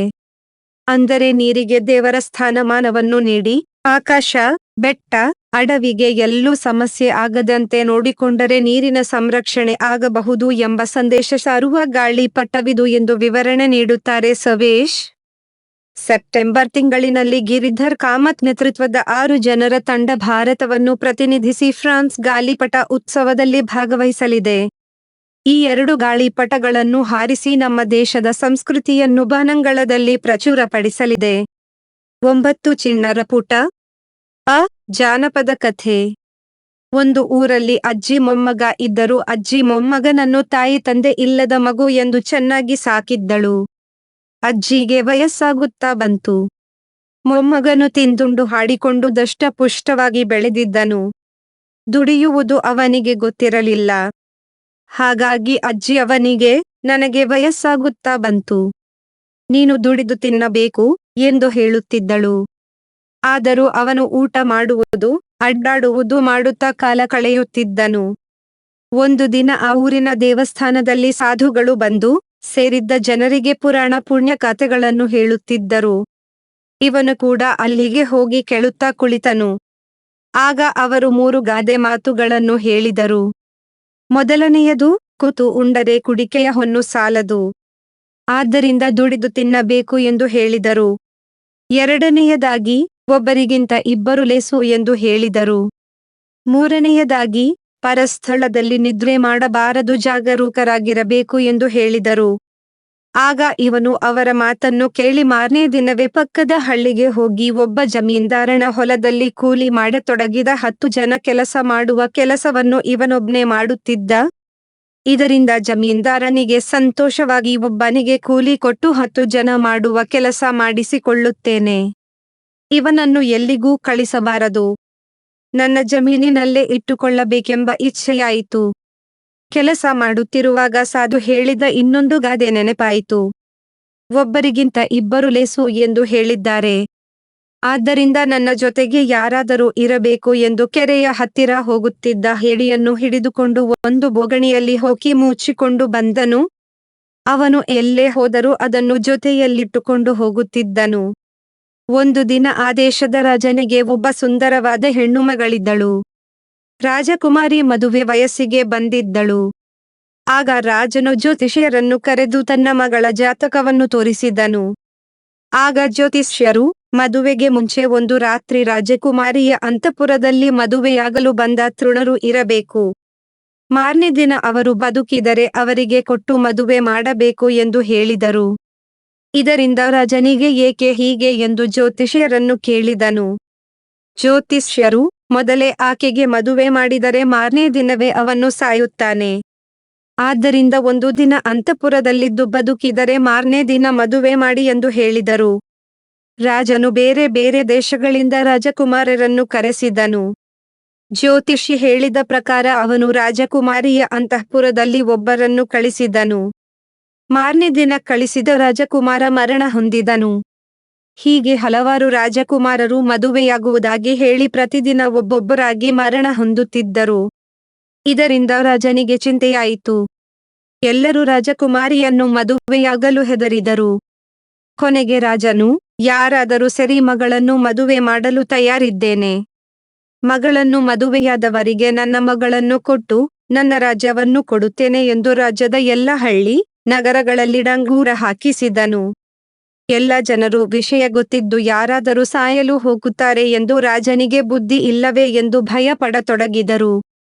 ಹಾಗೆ ಜಮೀನ್ದಾರನ ಮನೆಯಲ್ಲಿ ಕೆಲಸ ಮಾಡುತ್ತಿದ್ದ ಇವನು, ನಾನು ಒಂದು ಸಾರಿ ಹೋಗಿ ರಾಜಕುಮಾರಿಯನ್ನು ನೋಡಿ ಮದುವೆಯಾಗಬೇಕು ಎಂದು ಆಸೆಯಾಯಿತು, ನೋಡೋಣ ಏನಾಗುತ್ತದೆ ಎಂದು ಧೈರ್ಯದಿಂದ ರಾಜ್ಯಕ್ಕೆ ಬಂದು ರಾಜನಿಗೆ ವಿಷಯ ತಿಳಿಸಿದನು. ರಾಜನು ಅವನನ್ನು ನೋಡಿ, ಯಾರಾದರೂ ಸರಿ ಮದುವೆ ಆದರೆ ಸಾಕು ಎಂದು ಅವನನ್ನು ರಾಜಕುಮಾರಿಯ ಅಂತಃಪುರಕ್ಕೆ ಕಳಿಸಿದರು. ಆಗ ರಾಜಕುಮಾರಿ ಬಂದು ಅವನಿಗೆ ಅತಿಥಿ ಸತ್ಕಾರ ಮಾಡಿದಳು. ನಂತರ ರಾತ್ರಿ ಮಂಚದ ಮೇಲೆ ಮಲಗಿಕೊಂಡಳು. ಇವನು ಕೂಡ ಅವಳ ಪಕ್ಕದಲ್ಲಿ ಕುಳಿತುಕೊಂಡನು. ಆಗ ಅವನಿಗೆ ಸಾಧು ಹೇಳಿದ ಮಾತು ನೆನಪಾಯಿತು. ತನ್ನ ಜೊತೆಗೆ ತಂದಿದ್ದ ಹೇಡಿಯನ್ನು ಪಕ್ಕದಲ್ಲಿ ಇಟ್ಟುಕೊಂಡು ಪರಸ್ಥಳದಲ್ಲಿ ನಿದ್ರಿಸದೆ ಸಾಧು ಹೇಳಿದ್ದಂತೆ ಕುಳಿತುಕೊಂಡನು.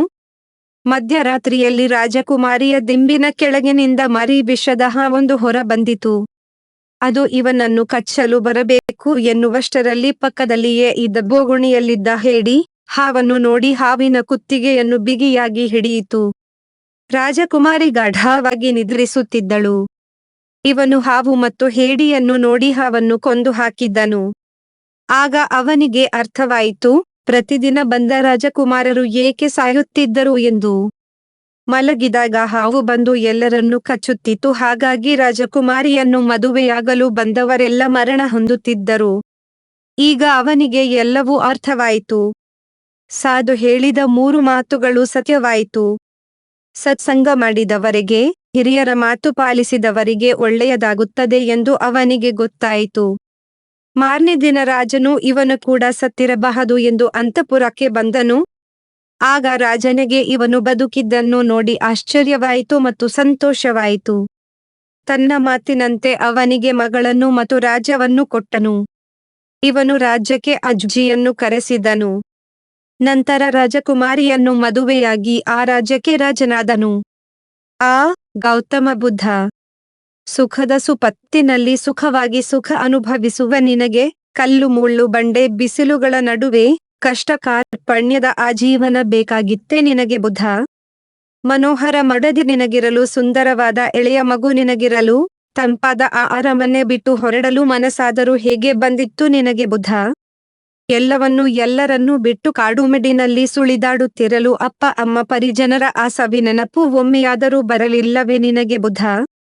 ಲೋಕದ ಸುಖಕ್ಕಾಗಿ ನಿನ್ನ ಸುಖ ತೊರೆದು ನೋವು ದುಃಖಗಳಿಗೆ ಸೂಕ್ತ ಪರಿಹಾರ ಕಂಡುಹಿಡಿದು ಅಮರ ಸೂರ್ಯನೆನ್ನದೆ ಇನ್ನೇನಲ್ಲಿ ನಿನಗೆ ಬುದ್ಧ.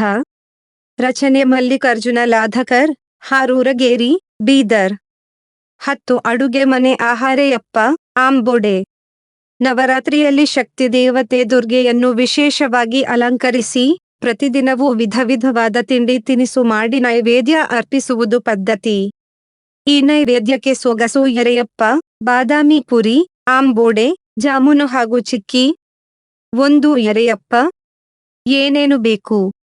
ಅಕ್ಕಿ 1 ಪಾವು, ಅಚ್ಚು ಬೆಲ್ಲ 1, ತೆಂಗಿನಕಾಯಿ 1 ಹೋಳು, ಬಾಳೆಹಣ್ಣು 2, ಚಿರೋಟಿ ರವೆ ಅರ್ಧ ಚಮಚ, ಏಲಕ್ಕಿ ಪುಡಿ ಸ್ವಲ್ಪ, ಗಸಗಸೆ 2 ಚಮಚ, ಕರಿಯಲು ಎಣ್ಣೆ. ಮಾಡೋದು ಹೇಗೆ? ಅಕ್ಕಿಯನ್ನು 2 ಗಂಟೆಗಳ ಕಾಲ ನೆನೆಸಿ ನಂತರ ತೆಂಗಿನ ತುರಿ, ಬಾಳೆಹಣ್ಣು ಹೊಕ್ಕಿ ಸಣ್ಣಗೆ ರುಬ್ಬಿಕೊಳ್ಳಿ. ಇದಕ್ಕೆ ಬೆಲ್ಲದ ಪುಡಿ ಹೊಕ್ಕಿ, ರವೆ, ಏಲಕ್ಕಿ ಪುಡಿ, ಗಸಗಸೆ ಸೇರಿಸಿ ದೋಸೆ ಹಿಟ್ಟಿನ ಹದಕ್ಕೆ ಕಲಸಿಕೊಳ್ಳಿ. ಪಡ್ಡು ಮಾಡುವ ಕಾವಲಿಯಲ್ಲಿ ಎಣ್ಣೆ ಹೊಕ್ಕಿ, ಕಾವಲಿ ಕಾದ ನಂತರ ಹಿಟ್ಟು ಹೊಕ್ಕಿ ಎರೆಯಪ್ಪ ಮಾಡಿ 2 ಕಡೆ ಹೊಂಬಣ್ಣ ಬರುವವರೆಗೂ ಕರಿಯಿರಿ. 2 ಆಂಬೋಡೆ. ಏನೇನು ಬೇಕು? ಕಡಲೆಬೇಳೆ 1 ಬಟ್ಟಲು, ತೆಂಗಿನ ತುರಿ ಅರ್ಧ ಬಟ್ಟಲು, ಮೆಣಸಿನಕಾಯಿ 6, ಇಂಗು ಸ್ವಲ್ಪ, ಉಪ್ಪು ರುಚಿಗೆ ತಕ್ಕಷ್ಟು, ಸಬ್ಸಿಗೆ ಸೊಪ್ಪು ಹೆಚ್ಚಿದ್ದು 1 ಬಟ್ಟಲು, ಕರಿಯಲು ಎಣ್ಣೆ. ಮಾಡೋದು ಹೇಗೆ? ಕಡಲೆಬೇಳೆ ತೊಳೆದು 2 ಗಂಟೆಗಳ ಕಾಲ ನೆನೆಸಿ ನಂತರ ಮೆಣಸಿನಕಾಯಿ ಸೇರಿಸಿ ನೀರು ಹಾಕದೆ ತರಿಯಾಗಿ ರುಬ್ಬಿಕೊಳ್ಳಿ. ಇದಕ್ಕೆ ತೆಂಗಿನ ತುರಿ, ಸಬ್ಸಿಗೆ ಸೊಪ್ಪು, ಉಪ್ಪು, ಇಂಗು ಹಾಕಿ ಚೆನ್ನಾಗಿ ಕಲಸಿ ಸಣ್ಣ ಸಣ್ಣ ಉಂಡೆಗಳನ್ನಾಗಿ ಮಾಡಿ ತಟ್ಟಿ ಕಾದ ಎಣ್ಣೆಯಲ್ಲಿ ಗರಿಯಾಗಿ ಕರಿಯಿರಿ. 3 ಗರಿ ಜಾಮೂನು. ಏನೇನು ಬೇಕು? ರವೆ ಅರ್ಧ ಬಟ್ಟಲು, ನೀರು 1/4 ಬಟ್ಟಲು, ಸಕ್ಕರೆ 3 ಚಮಚ, ತುಪ್ಪ 2 ಚಮಚ, ಕೇಸರಿ ಬಣ್ಣ, ಕರಿಯಲು ಎಣ್ಣೆ. ಸಕ್ಕರೆ 1 ಬಟ್ಟಲು. ಮಾಡೋದು ಹೇಗೆ? ನೀರು 1 ಕುದಿ ಬರಿಸಿ, ನಂತರ ತುಪ್ಪ, ಸಕ್ಕರೆ, ಕೇಸರಿ ಬಣ್ಣ ಮತ್ತು ರವೆಯನ್ನು ಹಾಕಿ ಚೆನ್ನಾಗಿ ಬೇಯಿಸಿ ಕೆಳಗಿಳಿಸಿ. ಆರಿದ ನಂತರ ಚೆನ್ನಾಗಿ ನಾದಿ ಸಣ್ಣ ಸಣ್ಣ ಉಂಡೆಗಳನ್ನು ಮಾಡಿ ಎಣ್ಣೆಯಲ್ಲಿ ಗರಿಯಾಗುವಂತೆ ಕರಿಯಿರಿ. 1 ಬಾಣಲೆಗೆ ಸಕ್ಕರೆ ಮತ್ತು ನೀರು ಹಾಕಿ ಒಂದೆಳೆ ಪಾಕ ಬಂದ ನಂತರ ಕರಿದ ಜಾಮೂನುಗಳನ್ನು ಹಾಕಿ ಸಕ್ಕರೆ ಪಾಕ ಅಂಟುವಂತೆ ಚೆನ್ನಾಗಿ ಬೆರೆಸಿ. 4 ಬಾದಾಮ್ ಪೂರಿ. ಏನೇನು ಬೇಕು? ಮೈದಾ ಹಿಟ್ಟು ಅರ್ಧ ಬಟ್ಟಲು, ತುಪ್ಪ 1 ಬಟ್ಟಲು, ಸಕ್ಕರೆ ಪುಡಿ 1 ಬಟ್ಟಲು, ಮೊಸರು 2 ಚಮಚ, ಏಲಕ್ಕಿ ಪುಡಿ 1 ಚಮಚ, ಕರಿಯಲು ಎಣ್ಣೆ. ಮಾಡೋದು ಹೇಗೆ?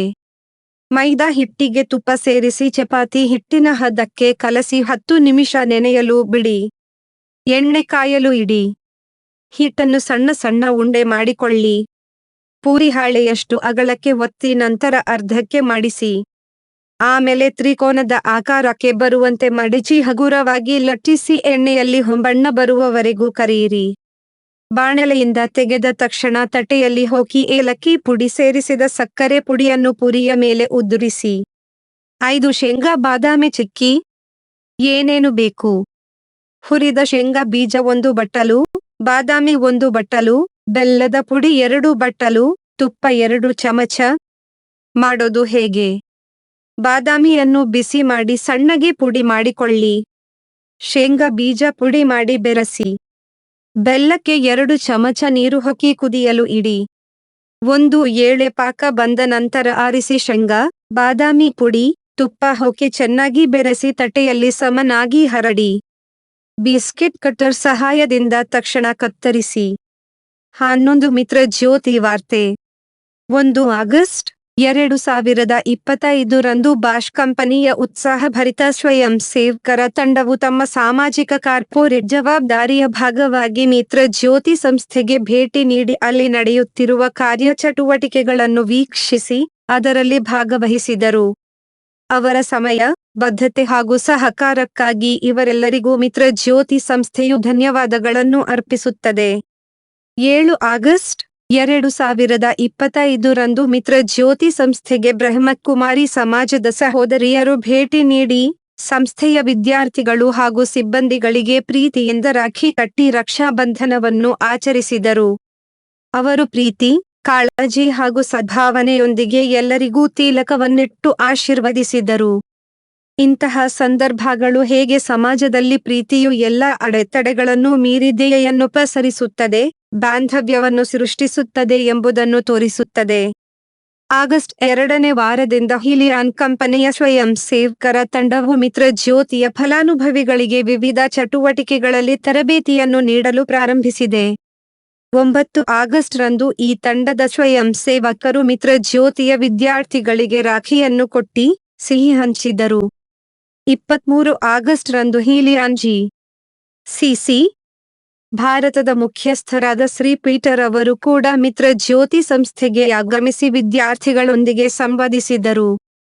19 ಆಗಸ್ಟ್ ರಿಂದ 22 ರವರೆಗೆ ಬೆಂಗಳೂರಿನ ಸೆಂಟ್ ಜಾನ್ಸ್ ವೈದ್ಯಕೀಯ ಕಾಲೇಜಿನ ವಿದ್ಯಾರ್ಥಿಗಳು ಹಾಗೂ ಶಿಕ್ಷಕರ ತಂಡವು ಮಿತ್ರ ಜ್ಯೋತಿ ಸಂಸ್ಥೆಗೆ ಭೇಟಿ ನೀಡಿ ಅಲ್ಲಿನ ಚಟುವಟಿಕೆಗಳನ್ನು ವೀಕ್ಷಿಸಿದರು. ಅವರೆಲ್ಲರೂ ವಿಶೇಷ ಚೇತನರೊಂದಿಗೆ ಒಡನಾಡುವ ಮೂಲಕ ಅವರಿಗೆ ಚಿಕಿತ್ಸೆ ನೀಡಬೇಕಾದ ಸಂದರ್ಭಗಳಲ್ಲಿ ವಹಿಸಬೇಕಾದ ಕಾಳಜಿ, ತೋರಬೇಕಾದ ಸಹಾನುಭೂತಿ ಹಾಗೂ ಅವರಿಗೆ ಸುರಕ್ಷಿತ ಭಾವವನ್ನು ಮೂಡಿಸಲು ತೋರಬೇಕಾದ ಸಂವಹನ ಕೌಶಲ್ಯಗಳ ತಿಳುವಳಿಕೆ ಪಡೆದರು. ಆರೋಗ್ಯ ಕ್ಷೇತ್ರದಲ್ಲಿ ಸಹಾನುಭೂತಿ ಎಂಬುದು ಜೀವನವನ್ನೇ ಬದಲಾಯಿಸುತ್ತದೆ. 27 ಆಗಸ್ಟ್ 2025 ರಂದು ಮಿತ್ರ ಜ್ಯೋತಿ ಸಂಸ್ಥೆಯಲ್ಲಿ ಸಿಬ್ಬಂದಿಗಳು, ವಿದ್ಯಾರ್ಥಿಗಳು ಹಾಗೂ ಸ್ವಯಂ ಸೇವಕರೆಲ್ಲರೂ ಸೇರಿ ಗಣೇಶನನ್ನು ಪ್ರತಿಷ್ಠಾಪಿಸಿ ಪೂಜಿಸಿದರು. 3 ದಿನಗಳ ಕಾಲ ನಡೆದ ಈ ಸಂಭ್ರಮೋತ್ಸವದಲ್ಲಿ ವಿದ್ಯಾರ್ಥಿಗಳು ಹಾಡು, ಶ್ಲೋಕ, ಭಜನೆಗಳ ಮೂಲಕ ಗಣೇಶನನ್ನು ಸ್ತುತಿಸಿ, ಪ್ರಾರ್ಥಿಸಿದರು. 30 ಆಗಸ್ಟ್ ರಂದು ಪೂಜೆಯ ನಂತರ ಗಣೇಶ ಮೂರ್ತಿಯನ್ನು ವಿಸರ್ಜಿಸಲಾಯಿತು. ಈ ಕಲಿಕಾ ಸಾಮಗ್ರಿಯನ್ನು ಭಾರತ ಸರ್ಕಾರದ ದಿವ್ಯಾಂಗರ ಸಬಲೀಕರಣ ಇಲಾಖೆಯ DEPWD ದಿವ್ಯಾಂಗ ವ್ಯಕ್ತಿಗಳ ಹಕ್ಕುಗಳ ಕಾಯ್ದೆಯ ಅನುಷ್ಠಾನ ಯೋಜನೆಯ SIPDA ಸುಲಭ್ಯತೆಯ ಕಲಿಕಾ ಸಾಮಗ್ರಿಗಳ ಅಭಿವೃದ್ಧಿಗಾಗಿ ಆರ್ಥಿಕ ಬೆಂಬಲ ನೀಡುವ ಯೋಜನೆ ಅಡಿಯಲ್ಲಿ ಉಚಿತವಾಗಿ ವಿತರಿಸಲಾಗುತ್ತಿದೆ. ಇದರ ನೋಡಲ್ ಏಜೆನ್ಸಿ ಡೆಹ್ರಾಡೂನಿನ National Institute for the Empowerment of the Persons with Visual Disabilities NIEPVD